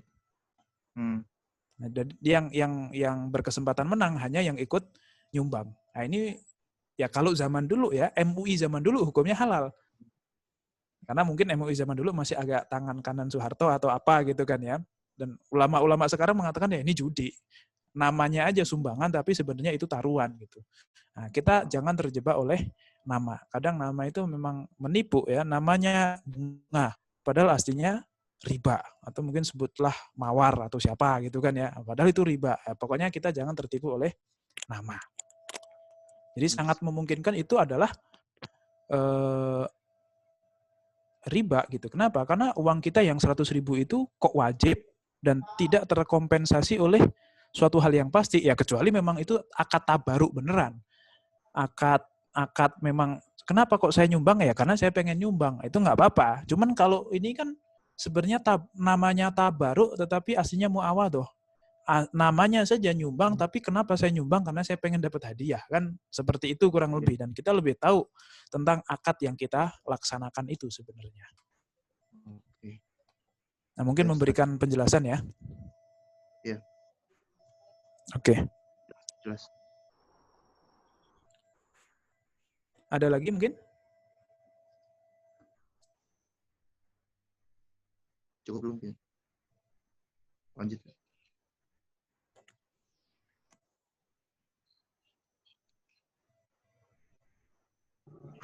Cukup Ustadz, lanjut. Oh, lanjut dulu ya. Oke, ini contoh-contoh yang lain ya. Ya, kelereng, judi, bola, dan lain sebagainya. Ini merupakan sebuah permainan yang di dalamnya ada maisir. Nah, atau mungkin ini kalau zaman dulu namanya apa ya? Namanya togel ya. Sekarang kayaknya sudah nggak ada kayak togel segala macam itu. Ustaz, apa tadi yang kelereng itu termasuk judi juga ya? Misalnya kalau yang kalah memberikan kelerengnya gitu, atau main kartu juga yang tepokan gitu, yang kalah nanti ngasih kartunya satu gitu. Bentuknya berarti nggak selalu uang ya? Iya, ya tidak harus, ya kan materi kan. Ya sekecil apapun materi, kalau itu sesuatu yang berharga, ya kan kelereng meskipun murah kan ada harganya. Tadi kan Mujahid mengatakan, kulul mukhatarah, kulul kimari maisir, hatta la busibyan bil jaus. Setiap permainan judi kayak gitu, taruhan itu adalah maisir, meskipun permainan anak kecil dengan buah kenari. Buah kenari kan ya mungkin sekarang kelereng gitu. Nah itu kalau memang di situ ada taruhan yang menang ngambil kelerengnya yang kalah, ya di situ bisa dikatakan sebagai maisir. Meskipun permainan gitu. Nah ini kan bukankah ya itu kan anak kecil kan belum balik kan belum dosa. Ya anak kecil belum dosa, anaknya yang belum dosa, tapi bapaknya yang membiarkan itu, dialah yang berdosa. Justru kecil-kecil kok sudah diajarin judi gitu ya. Nah, makanya ke time zone, kata di time zone main beberapa permainan, ngambil boneka lah, atau mungkin yang jatuhin apa tuh namanya paku gitu ya. Kalau pas tepat di yang di sini akan dapat tiket lebih banyak dan sebagainya. Kayak gitu kan sebenarnya itu adalah perbuatan judi yang terselubung. Meskipun ya cuma 5.000 sih tiketnya, 5.000 sih buat parkir juga habis kan gitu ya. Tetapi ya disitulah ya, jangan sampai dari kecil sudah terbiasa dengan judi. Akhirnya kalau sudah terbiasa itu jadi susah untuk mengharamkan yang sudah dia lakukan. Gitu. Oke, lanjut ya. Ustadz. Ya. Kalau misalnya di permainan kelereng, kalau misalnya dua-duanya sama-sama ridho, tetap judi juga itu? Ya. Oke. Bagaimana kalau sama-sama ridho di dalam permainan kelereng? Oke. Selanjutnya kalau di dalam nggak kelereng nih ya, saya analogikan dengan judi yang lain. Kalau misalnya itu si Billy sama si Rido, dia taruhan El Clasico gitu, 500.000, dan keduanya sama-sama ikhlas, sama-sama ridho. Kalaupun saya kalah, saya ridho. Kira-kira jadi halal apa enggak? Enggak. Enggak. Ya enggak kan? Enggak. Nah, maisir, gharor, riba, batil, itu di dalamnya tidak pengaruh ridho atau tidaknya. Oke. Sama-sama ridho, tetap hukumnya haram. Namanya judi, mau sama-sama, ya kan pasti semuanya orang datang ke tempat perjudian, itu semuanya ridho. Pasti, meskipun pas kalah jadi nggak ridho, kan begitu ya. Nah, mungkin nggak jadi ridho, jadi Billy gitu kan ya. Nanti ridho berubah nama gitu ya. Nah itu kan apa sih namanya, ridho di dalam hal ini maisir itu tidak berpengaruh, hukumnya tetaplah haram. Ya, jadi meskipun permainan kecil gitu, ya tetap ridho nggak ngaruh, karena maisir itu intinya di judinya itu, intinya di taruhannya. Ada taruhannya haram, ya yang kalah ya kalah, yang menang ya dapat dari yang kalah. Oke, kemudian di dalam transaksi yang sering dikatakan judi itu adalah perdagangan falas. Falas. Forex ya. Yang mana Ya sekarang ini dolar lagi Iya. ya nggak jelas gitu ya, sampai 17.000, turun lagi 15.000, 16.000 dan sebagainya. Mungkin kalau bisa beruntung kita bisa mendapatkan banyak uang dari perdagangan falas ini. Di dalam fatwa DSN MUI itu mengatakan bahwasanya falas itu jual beli valuta asing itu diperbolehkan jika pertama tidak untuk spekulasi, tidak untuk untung-untungan. Jadi memang kenapa kita beli dolar? Ya karena saya memang butuh dolar. Saya mau ke Amerika, saya mau ke luar negeri dan sebagainya. Kenapa kok beli real? Ya karena saya memang butuh real dan lain sebagainya. Itu diperbolehkan menurut DSN MUI. Tetapi kalau memang tujuannya itu mencari selisih, itu tidak diperbolehkan oleh DSN MUI dengan landasan bahwa itu judi. Bahwa itu maisir. Ya, beli pagi jam 10, jam 11 dijual, beli lagi jam 12, jual lagi jam 1 dan seterusnya karena melihat fluktuasi harga itu ya yang naik turun, dolarnya kadang naik kadang turun, pas naik dijual, pas turun dibeli dan terus seperti itu hukumnya haram karena mengandung spekulasi. Ini di luar bagaimana cara transaksinya ya, karena memang nanti jual beli mata uang itu ada yang spot, ada yang forward, ada swap, ada option, yang mana insya Allah akan kita bahas di dalam pembahasan riba jual beli. Insya Allah nanti akan kita bahas di dalam riba jual beli. DSN MUI mengatakan ini haram karena seperti itu. Tapi banyak ulama di luar sana yang mengatakan hukumnya tetap diperbolehkan asalkan dengan cara spot, yaitu kontan. Ya, saya beli rupiah dengan uang dolar misalnya. Atau mungkin kalau kita bahasanya berarti saya mau menjual dolar. Ya asalkan rupiahnya langsung bisa kita tarik dan dolarnya langsung kita berikan, ya hukumnya halal. Meskipun kenapa kok membeli dolar? Ya karena saya nanti mau jual lagi menjadi rupiah dan nunggu naik turunnya dan lain sebagainya. Itu menurut ulama yang lain hukumnya diperbolehkan. Kenapa? Karena ini tidaklah judi. Kok tidak judi? Ya karena keuntungan yang saya dapatkan itu bukan merupakan kerugian dari orang lain. Kan nggak ada yang dirugikan dari keuntungan saya ini. Sama halnya dengan kenapa kok beli emas? Karena saya mau investasi. Ya, karena saya mau menyimpan uang saya dalam bentuk emas saja, nanti harga emas naik akan saya jual ketika saya butuh. Itu kan juga sebenarnya agak mirip-mirip, belum tentu emas naik. Bisa jadi emasnya turun. Ini kalau mau dikatakan itu haram, ya kenapa jual beli emas yang seperti ini kok tidak haram gitu. Maka di sini ya agak kurang, menurut dalam pandangan saya itu kok saya lebih setuju dengan fatwa, kalau tidak salah Timur Tengah itu siapa ya? Kalau nggak salah Mesir segala macam itu mengatakan boleh jual beli yang seperti ini asalkan dengan cara yang spot. Ya, meskipun di situ memang untung-untungannya sangat besar gitu ya. Tetapi karena keuntungan kita bukan berasal dari kerugian orang lain dan juga kerugian kita itu bukan merupakan keuntungan orang lain, maka tidak bisa disebut sebagai judi.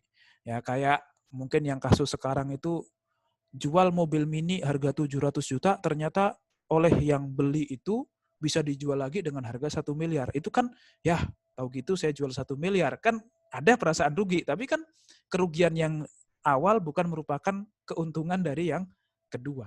Gitu. Jadi tidak bisa dikatakan sebagai maisir sebenarnya. Oke, itu contoh. Kemudian ini berkebun emas kayaknya sudah tidak relevan lagi untuk zaman sekarang, jadi tidak terlalu kita bahas. Ustadz mau nanya. Ya, monggo. Itu kan yang fatwa DSN MUI tadi boleh dilihat lagi.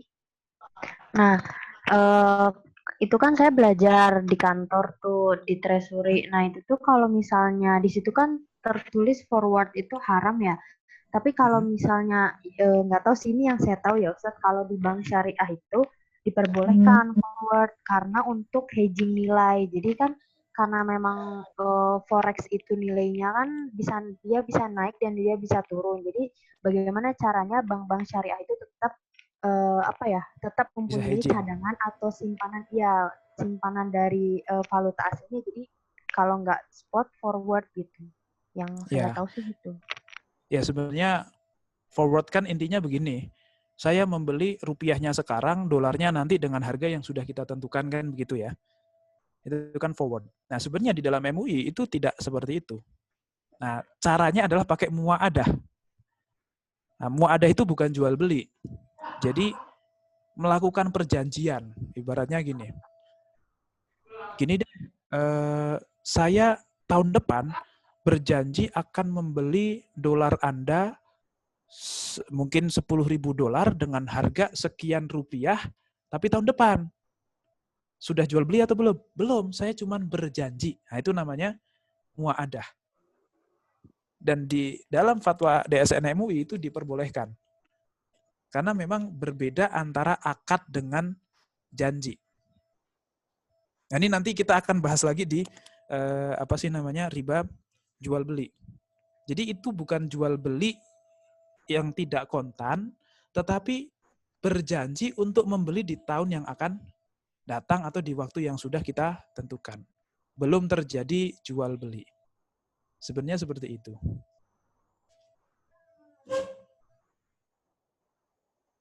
Halo? Bisa difahami enggak? Oke, Ustaz. Ya, kayaknya Nisa tadi ya yang ngomong ya? Iya. Set mau tanya Set, di momen Lebaran nanti kan biasanya suka ada tuh orang yang menawarkan uang-uang receh gitu ya, yang misalnya 2.000-an gitu. Tapi yang baru. itu mereka menjual lagi dengan harga yang ya tidak sebanding gitu. Misalnya uang 10.000 ditukar jadi 8.000 gitu. 10.000 selembar jadi 2.000-an 4 lembar. Itu boleh nggak gitu? Oh ya, kayaknya nggak sebesar itu deh perbedaannya. Paling 1.100.000-an ditukar sama 980.000 tapi 5.000-an gitu kan ya, biasanya kan gitu ya. Iya. Itu boleh atau tidak? Ya, di dalam ketentuan jual beli mata uang, uang dengan uang, apalagi rupiah dengan rupiah itu harus mislan bimislin ya dan biadin.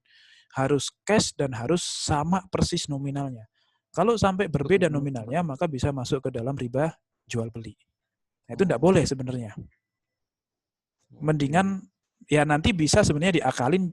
Jadi ini bukan jual beli uang dengan uang, tetapi ini saya ngambilnya dari sana-sana. Bapak mau ngebayar berapa jasa saya ngantri di bank dan lain sebagainya. Kalau objek akadnya kok bukan uangnya, akan tetapi jasa menukarkannya itu masih sangat dimungkinkan. Ya, tapi perbedaannya nanti apa ya? Mungkin dibedakan dengan cara ya pokoknya sekali nuker sekian, nggak boleh kok kemudian yang 1.000.000 berarti jasanya sekian, kalau 2 juta jasanya sekian. Ini kan menjadi tidak ada bedanya dengan yang jual beli uang dengan uang. Mungkin itu salah satu cara untuk membedakannya gitu. Tetapi beda objek akadnya sangat memungkinkan beda hukumnya. Berbeda kalau misalnya saya punya uang Rp1 tahun misalnya 45 atau mungkin tahun 50 gitu, terus dibeli sama orang dengan harga 1 juta, itu tidak haram malah. Kenapa? Karena itu bukan pertukaran uang dengan uang, tetapi itu pertukaran barang antik dengan uang. Karena Rp1 tidak akan bisa dipakai sebagai uang, gitu ya. Itu sudah bukan uang, tapi sudah berubah menjadi komoditas. Gitu. Nah, itu dua hal yang berbeda. Oke, insya Allah bisa difahami ya. Iya. Kalau misalnya dengan mata uang asing, kan misalnya dengan dolar, tapi dia tidak menggunakan kurs yang berlaku saat itu gitu. Misalnya harusnya itu $1 14.000, tapi dia menggunakannya $1 15.000 gitu. Mau nggak sini tukar dengan saya gitu, tapi dolarnya sekian. Jadi ada keuntungan buat si penukar itu. Itu gimana? Itu boleh. Idza ikhtalafa al-asya' fabi'u kaifa syi'tum gitu. Kalau uangnya itu atau mungkin emas dengan perak, uang dengan perak, uang dengan emas atau dolar dengan rupiah dan lain sebagainya, kalau berbeda jenisnya maka silahkan dijual belikan dengan harga yang terserah kalian asalkan ya dan biadin. Yang penting cash, yang penting ya rupiah sekarang, dolar juga sekarang. Jangan rupiah sekarang, dolar tahun depan, karena kita tidak akan tahu dolar tahun depan itu harganya berubah menjadi berapa. Oke. Ya, itu makanya kenapa forward, kalau melakukan jual beli secara forward itu hukumnya haram, karena iya kalau misalnya gitu ya, kita beli dolar sekarang dengan harga 17.000, tetapi penyerahan dolarnya tahun depan dengan asumsi dolar tahun depan harganya sudah 18.000, maka saya berani untuk membayar sekarang tapi harganya 17.000. Ternyata tahun depan pas penyerahan dolar atau kita mendapatkan dolar yang kita beli itu, harga dolar sudah menjadi 12.000. Kan yang rugi kita. Maka mending ya itu memang tidak diperbolehkan, disitulah letak ribanya itu. Mendingan beli langsung daripada menggunakan akad yang sebelumnya itu kan gitu. Jadi akan merugikan salah satu pihak. Ya, oke. Makanya nanti jual beli emas itu juga sebenarnya tidak boleh kredit. Walaupun DSN MUI nanti membolehkan kredit. Ya akan kita bahas di dalam riba jual beli kalau itu. Iya benar Ustadz, ada BSM itu dia kredit emas. Ya? Ada BSM dia kredit emas. Ya, di pegadaian-pegadaian syariah gitu. Ya memang MUI sudah mengatakan hukumnya halal. Kredit emas itu hukumnya halal secara mutlak gitu. Mau emas perhiasan, mau emas apapun, mau emas LM gitu ya, logam mulia, hukumnya adalah halal. Karena memang ada Imam Ibnu Taimiyah yang menjadi dasar adalah beliau mengatakan emas sudah bukan mata uang lagi untuk saat ini. Emas yang bukan mata uang maka diperbolehkan digunakan untuk jual beli secara kredit. Karena dia sudah berubah menjadi komoditas bukan mata uang. Walaupun dalam pandangan jumhur ulama, selamanya emas itu adalah uang meskipun tidak ada yang pakai. Halo. Karena yang namanya emas, kalau ternyata kita nggak punya apapun dan kita punyanya adalah emas, insya Allah semua orang akan menerima itu sebagai sebuah harta atau sebagai sebuah harga gitu, sebagai uang lah gitu ibaratnya. Meskipun tidak diklaim oleh negara manapun bahwa itu adalah mata uang resmi negara kami. Sebenarnya sih seperti itu. Kalau dalam pandangan jumhur ulama. Gitu. Oke. Ada pertanyaan lagi? Mau tanya. Ya, sama-sama.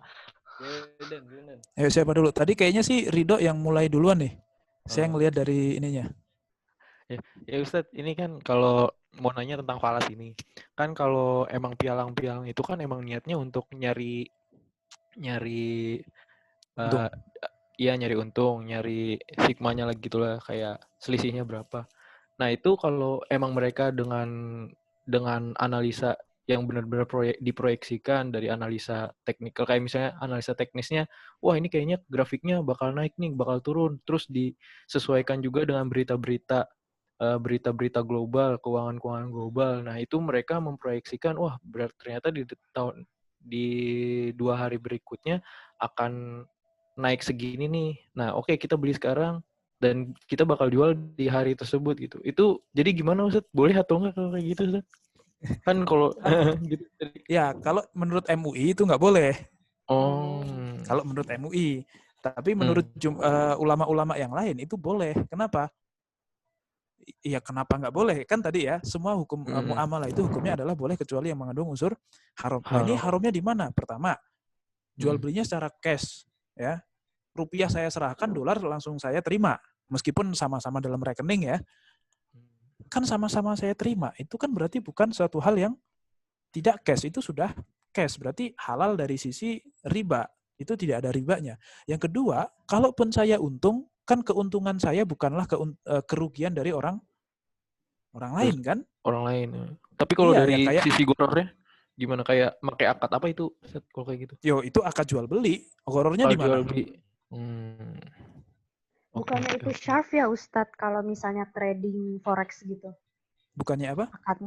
Akadnya bukannya sharp ya kalau trading forex Sorof. yang kayak Ridho sebutin tadi. Ya, sorof itu artinya jual beli mata uang. Ya sama jual beli. Ya jual beli mata uang, jual beli emas dengan emas, perak dengan emas gitu. Intinya bukan emas dengan barang, bukan uang dengan barang, tetapi uang dengan uang, itu namanya sorof. Tapi itu masuk ke dalam kategori jual beli. Makanya ribanya kan juga riba jual beli. Kalau dalam pandangan saya itu kok boleh. Ya walaupun apa ya, itu juga bukan suatu pekerjaan yang bagus juga gitu, karena kemungkinan untung dan kemungkinan ruginya itu terlalu mudah gitu kayaknya. Iya, terlalu fluktuatifnya terlalu tinggi. Iya, kayak kenapa saya untung? Ya nggak tahu. beruntung karena beruntung aja. Kenapa saya rugi? Ya karena apa saja, udah kayak nggak ada usahanya gitu ya. Mungkin itu yang menjadikan dasar kenapa kok MUI mengharamkan. Tapi kalau secara unsurnya tuh sebenarnya dikatakan maisir juga nggak memenuhi kriteria karena tidak ada taruhan kan. Maksudnya misalnya nih Ridho main dan kebetulan menang. Kira-kira ada yang rugi nggak dari kemenangan Ridho ini? Atau mungkin dari keuntungan Ridho itu ada yang rugi nggak? Ada sih. Tapi emang itu tergantung emosionalnya aja. Ustadz itu kan tapi goror masuknya ketidakjelasan. Walaupun kita misalnya udah dengan analisis teknikal atau fundamental. Gorornya letaknya di mana? Saya nanya. Kan itu kan karena dia mengikuti harga pasar kan, otomatis setiap detik itu kan kalau forex dia pasti selalu berbeda, mau berapa bit segala macam kan pasti dia berbeda tiap detik. Dan letak ketidakjelasannya kalau misalnya waktu itu sih pernah dijelasin di kantor sih kayak gitu. Jadi kalau misalnya mau trading, kita tradingnya di saham atau misalnya di komoditas, tapi tidak di forex. Nah kalau forex itu memang hanya pengecualian untuk contohnya kayak lembaga-lembaga seperti perbankan yang memang dia harus mempertahankan likuiditas perusahaannya gitu, betul. Nah gini, namanya gharar itu bisa terletak di akad, terletak di barang. Bisa di akad, bisa di barang. Akadnya apa nih? Wah, akadnya nggak jelas. Ada multi akad, double akad. Saya nggak tahu nih yang terjadi akad yang pertama, kedua, ketiga. Itu gharar. Karena ada ketidakjelasan di dalam akad. Yang kedua, atau di barang. Saya beli 1 juta. Tapi apa yang akan saya dapatkan itu saya nggak tahu. Itu namanya gharar. Tapi kalau di dalam trading ini kan saya beli 1 juta rupiah. Atau mungkin 15 juta. Saya dapat berapa? 15 juta dapat berapa dolar tuh? Taruhlah 15.000. 150 dolar ya? Ya, 100 dolar lah. Saya kan 1.000. 100 dolar kan? 15 juta, apa nih? Dari 15 juta itu saya dapat apa? Dapat 100 dolar. Kan jelas 100 dolar. Bahwa nanti dolarnya itu naik apa turun, itu kan bukan kehendak siapapun. Itu bukan, ibaratnya uang yang sudah kita keluarkan, itu terkompensasi dengan jelas. Sama kayak misalnya nih Ridho mau dagang tahu nih, tahu bulat misalnya. Wah, pokoknya kayaknya tahu bulat sekarang lagi ini deh. Lagi naik ini bisnis tahu bulat. Saya mau jualan tahu bulat. Ternyata setelah beli tahu bulat semua orang dagang tahu bulat. Akhirnya nggak ada yang beli. Rugi nggak? Ya rugi. Ada gharar nggak bahwa setelah saya membeli barang ini, harga barang ini akan naik atau turun, itu kan nggak ada yang bisa menentukan gitu. Dan itu semuanya gharar. Tapi menjadi tidak masalah ketika uang yang sudah kita bayarkan itu terkompensasi dengan suatu barang yang jelas. Meskipun barang itu nanti harganya akan naik atau turun, itu yang kita tidak bisa, itu di luar kuasa kita untuk ini barang kayaknya naik nih, atau ini bakalan turun nih, kan kita nggak tahu. Gitu ya. Beli motor antik, berharap harganya semakin naik, ternyata harganya semakin turun. Itu kan gharar. Tapi kan nggak masalah, karena ketika kita jual beli, uang kita sudah terkompensasi dengan jelas. Nah, jadi tidak semua gharar itu hukumnya haram, tergantung ghararnya letaknya di mana. Apakah uang kita terkompensasi dengan baik atau tidak. Kalau tidak, ya, uang kita sudah kita keluarkan, tapi kita tidak memiliki kompensasi yang jelas, kayak misalnya di asuransi ya, kita bayar 1 juta, tapi nggak tahu nanti saya akan mendapatkan berapa, klaimnya berapa, setelah berapa lama, setelah saya sakit dan lain sebagainya. Nah, kalau seperti itu, maka itu bisa dikatakan sebagai gharar. Ya, nanti akan kita bahas di dalam gharar kalau itu ya, insya Allah. Berarti tergantung ya, tinggal milih operatornya yang terpercaya atau enggak gitu kalau mau main gitu ya. Apa nggak bisa dong?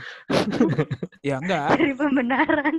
Itu urusan lain itu sebenarnya. Ya kalau dalam pandangan saya, intinya begini, MUI mengatakan hal itu haram kalau cuma main-main, tetapi juga banyak ulama yang mengatakan halal karena memang tidak ada unsur haram di dalamnya.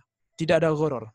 Kalau bilang gharar nggak ada, tapi kalau MUI memang mengatakan di situ ada untung-untungannya itu, yang kok komoditas kok uang, jual beli kok uang, itu nggak boleh. Ya kalau jual beli uang kok nggak boleh itu ya, apa sih namanya itu?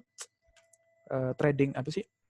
Money changer kayak gitu kan komoditasnya apa? Ya uang kan? Dan ya Money ternyata ya changer. boleh-boleh saja kan begitu. Dan dia itu beli dolar, habis itu dijual lagi ke orang, habis itu dibeli lagi, dijual lagi, meskipun dengan harga jual dan harga beli dengan harga yang berbeda ya tentunya ya. Tapi kan ya dia mengharapkan keuntungan kan dari situ tetap gitu. Ya Allahu alam sih, kalau dalam pandangan saya mendingan nggak usah karena ada yang mengharamkan, tetapi Iya. kalau dibilang apakah itu haram mutlak, ternyata banyak ulama yang mengatakan hukumnya tidak haram juga. Gitu. Oke, Ustaz. Ya. Siap. Oke, ada lagi? Tadi kayaknya ada yang mau nanya tuh. Dani. Oh iya, Ustaz, ini tadi udah dijelasin belum ya? Yang ini, jadi kan saya beli emas di Bukalapak, tapi kan saya nggak ngelihat barangnya. Nah, tapi ada, istilahnya apa ya? Ya istilahnya dijamin lah bahwa saya punya emas itu kayak gitu. Cuma kan pada akhirnya saya belinya pun cuma berapa? Paling 0,01 gram, 0,1 gram. Nah itu tuh gimana, Ustaz? Wih, beli emas di Bukalapak 0,1? Iya. Jadi misalnya kan 1 gramnya 900 sekarang. Ini yang kayak nabung emas itu bukan ya? Itu nggak apa-apa nggak sih? Itu harganya berarti beda-beda kan setiap saya mau, misalnya saya mau beli 0,1 gram. Harganya berarti ya pada saat itu ya. Pas ya pada saat itu kayak gitu loh. Ya. Ini itu, Ustaz. Ya sebenarnya begini. Di dalam jual beli emas tadi sudah saya singgung ya bahwasanya apakah harus kontan atau tidak? Dalam artian uangnya saya kasih, emasnya saya terima. Harus seperti itu atau boleh secara kredit? Nah, kalau di dalam nabung emas ini memang terlihatnya kita membeli emas ya yang seolah-olah cash tetapi barangnya belum kita ambil. Ini satu hal yang baru. Kalau memang uang yang kita storkan itu terkompensasi tadi ya, sekali lagi kompensasi, uang yang kita storkan itu ada emasnya dan bisa kita ambil meskipun 0,1, maka hukumnya jadi halal. Itu halal secara mutlak, itu siapapun ulamanya mengatakan itu halal. Kalau memang ada barangnya. Tetapi kalau tidak ada barangnya, ibaratnya begini, saya pihak Bukalapak nih, terus Dani beli dari saya, oke, tanggal 1 Januari beli 0,1, harganya berapa? Harganya 70.000.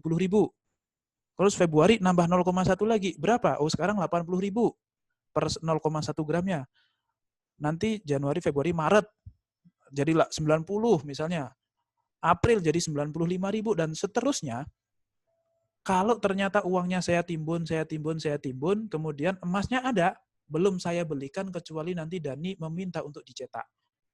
Oh, saya mau nyetak, misalnya nanti bulan Agustus, saya mau nyetak karena sudah sampai 5 gram, saya pengen cetak itu emas saya dan pengen saya ambil. Baru saya belikan emas tersebut, maka sebenarnya Dani sedang membeli emas tanpa ada emasnya. Nah, ini tidak cash berarti. Nah, kalau tidak cash seperti ini, maka hukumnya MUI mengatakan halal dan jumhur ulama mengatakan hukumnya haram. Kenapa? Karena itu beli emas dengan uang dan emas itu masih dikategorikan sebagai uang.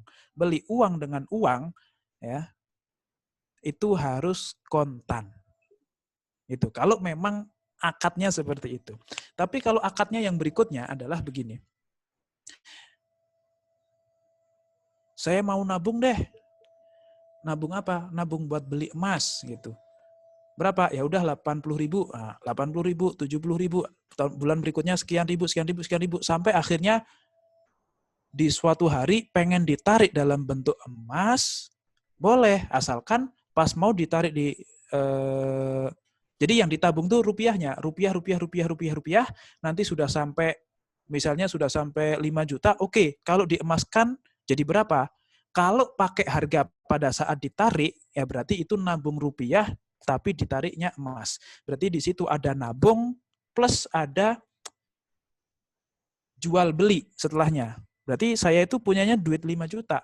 Tapi pada saat itu juga langsung saya tarik dalam bentuk emas, berarti saya melakukan transaksi, selain saya narik tabungan saya juga membeli emas seharga 5 juta. Ya entah nanti dapatnya berapa, berdasarkan harga di tanggal saya menarik itu. Nah itu kalau itu juga diperbolehkan. Gitu. Tetapi kalau tadi kredit itu madhab jumhur ulama tidak membolehkan, tetapi madhab Ibnu Taimiyah dan MUI mengatakan hukumnya boleh. Nah, untuk pastinya seperti apa, monggo silahkan cari sendiri-sendiri gitu. Karena mungkin Dani lebih paham ya. Kayaknya yang di sini tuh begini, karena bisa jadi satu lembaga dengan lembaga lain itu caranya berbeda. Nah, berbeda akad, berbeda skema kan bisa jadi hukumnya juga berbeda. Tapi secara prinsip bisa difahami ya. Mau kasih tambahan boleh nggak? Ya, monggo. Iya, jadi yang pernah saya pelajari di kantor itu, jadi ada 2 jenis perusahaan yang bentuk usahanya tuh kayak nabung emas yang tadi Dani jelasin. Nah, kalau misalnya yang diperbolehkan itu betul yang kata Ustadz Akil tadi, yang memang harus ada bentuk emasnya. Tapi ada juga beberapa perusahaan yang memang dia nggak ada bentuk emas realnya, jadi dia cuma bentuknya seperti sertifikat jaminan gitu. Misalnya Dani beli emas 1 gram. Jadi Dani dapat sertifikat online, seri emasnya sekian, dicetak tanggal sekian gitu. Nah, yang diperbolehkan memang yang dihalalkan yang emasnya ada, cuma memang biasanya perusahaan yang punya emas yang beneran ada itu, dia beli ke perusahaannya itu bentuknya 1 kilogram. Jadi nanti dia bikin sertifikatnya itu misalnya 1 gram atas nama Dani. Nah, dia kan berarti masih punya 999 gram yang harus dia jual ke pelanggan lain gitu. Nah, itu nggak bisa dipecah kalau misalnya 1 kilogram yang dia punya itu belum dibeli sama seluruh nasabah, yang saya tahu kayak gitu. Jadi itu juga kalau salah seperti satu itu, kasus berarti di Tamasya. Ya, berarti kalau memang kasusnya seperti itu, emasnya sih ada. Cuman kalau 1 gram doang itu nyempil, gimana cara memisahnya? Itu boleh. Karena memang boleh diperbolehkan di dalam, itu kan berarti cash kontan sebenarnya. Uangnya ada, emasnya ada. Cuman ya udah itu sekilo, ambil cuil aja 1 gram. Kalau secara teknis kok memungkinkan. Tapi kan cara teknis tidak memungkinkan. Tapi nggak masalah. Karena meskipun barangnya masih di tempat sana, tapi emas kita itu sudah ada. Kalaupun nanti ya, si pihak ternyata harga emas melambung jauh tinggi, ya Dani sudah punya 5 gram, sudah beli dengan harga 700.000 misalnya, kok tiba-tiba harga emas pada saat Dani mau ngambil itu harganya sudah 1 gramnya itu 1,5 juta, itu kan perusahaan juga nggak akan rugi, uang emasnya sudah ada. Saya juga tidak harus membeli dengan harga 1,5 atas 700.000 yang dulu dibayarkan. Dulu enak ya kamu ya, dulu bayarnya 700.000. Nah, perusahaan harus mengcover 1,5 untuk carikan emas buat kamu. Itu kan nggak akan terjadi seperti itu. Kenapa? Ya, emasmu sudah ada, tinggal saya cetakin aja, ini biaya cetaknya sekian, silahkan ambil. Nah, ini kenapa kok jual beli emas itu harus cash itu sebenarnya seperti itu kurang lebih. Karena memang agak mirip dengan, bukan agak mirip, ya memang persis dengan jual beli mata uang tadi gitu. Jadi ya bisa difahami lah ya, kalau memang emasnya ada, hanya saja tidak bisa dicairkan karena bentuknya masih gelondongan sekilo, itu tidak masalah juga. Itu masih masuk dalam kategori jual beli emas secara spot atau secara cash.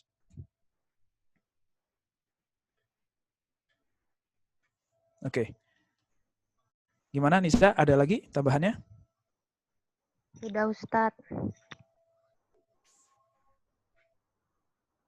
Oke, Dani gimana? Paham? Ya? Mau tanya, Ustaz.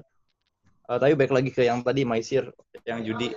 Kalau misalnya kasusnya kayak gini, saya misalnya anggaplah main futsal gitu, dengan jumlah 10 orang, harga biaya sewa futsal itu 100.000.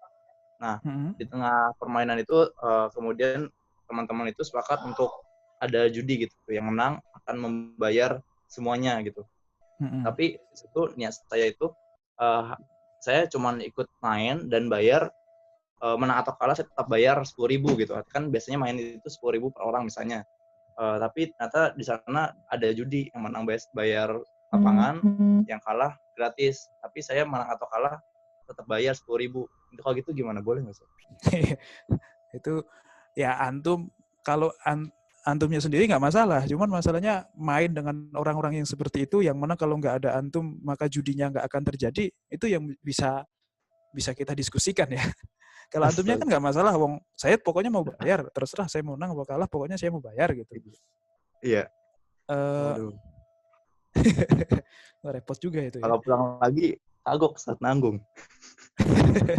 Masa jadi nggak mau gitu ya? Kalau suruh bayarin semua juga ya nggak mungkin kan gitu ya? Iya. Terus kalau gitu berarti saya termasuk berjudi juga nggak? Kalau kamunya jelas enggak.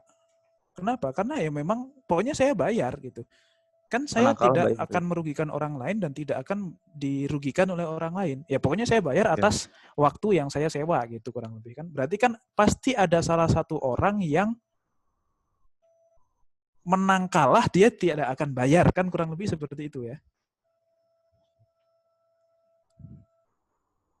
Ya kan? Kalau ada satu orang yang pokoknya saya menang kalah saya tetap bayar, berarti akan ada orang yang saya menang atau kalah saya tidak akan bayar.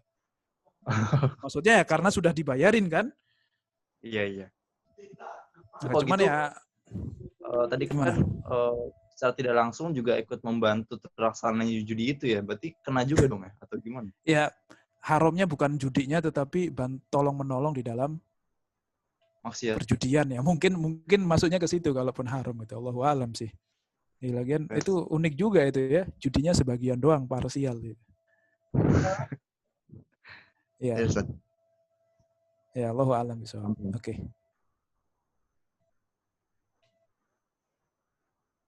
Masih ada lagi?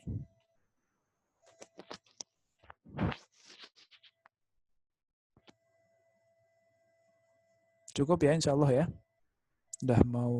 Sepertinya udah mau maghrib juga ini.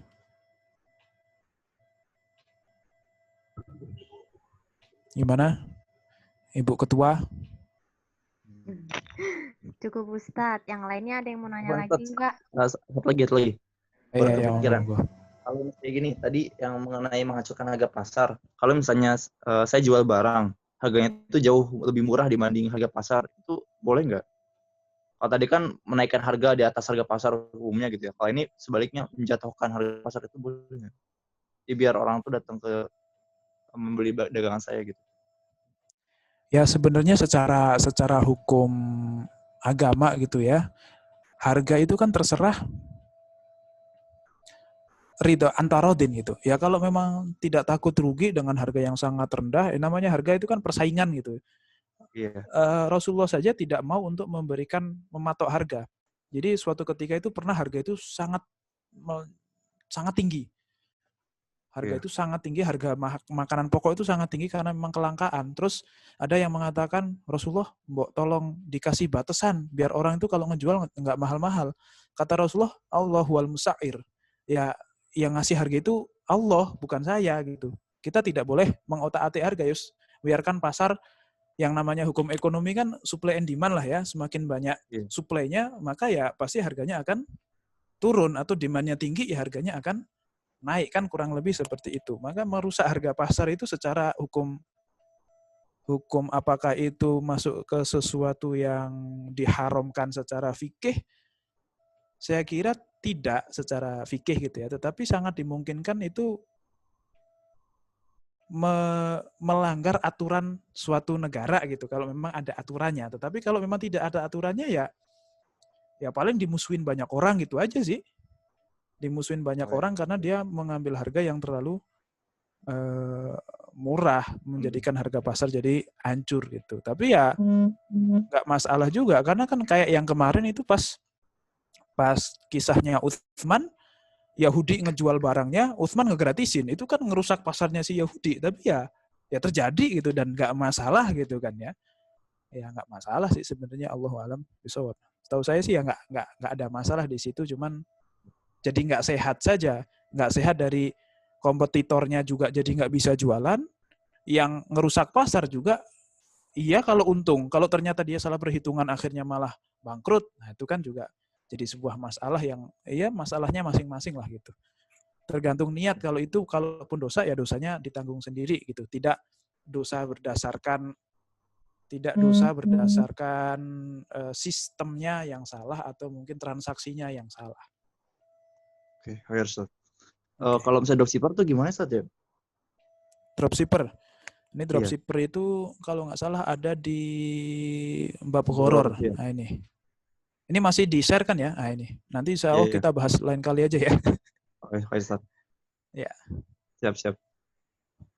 Ada lagi? Cukup, insyaallah. Cukup?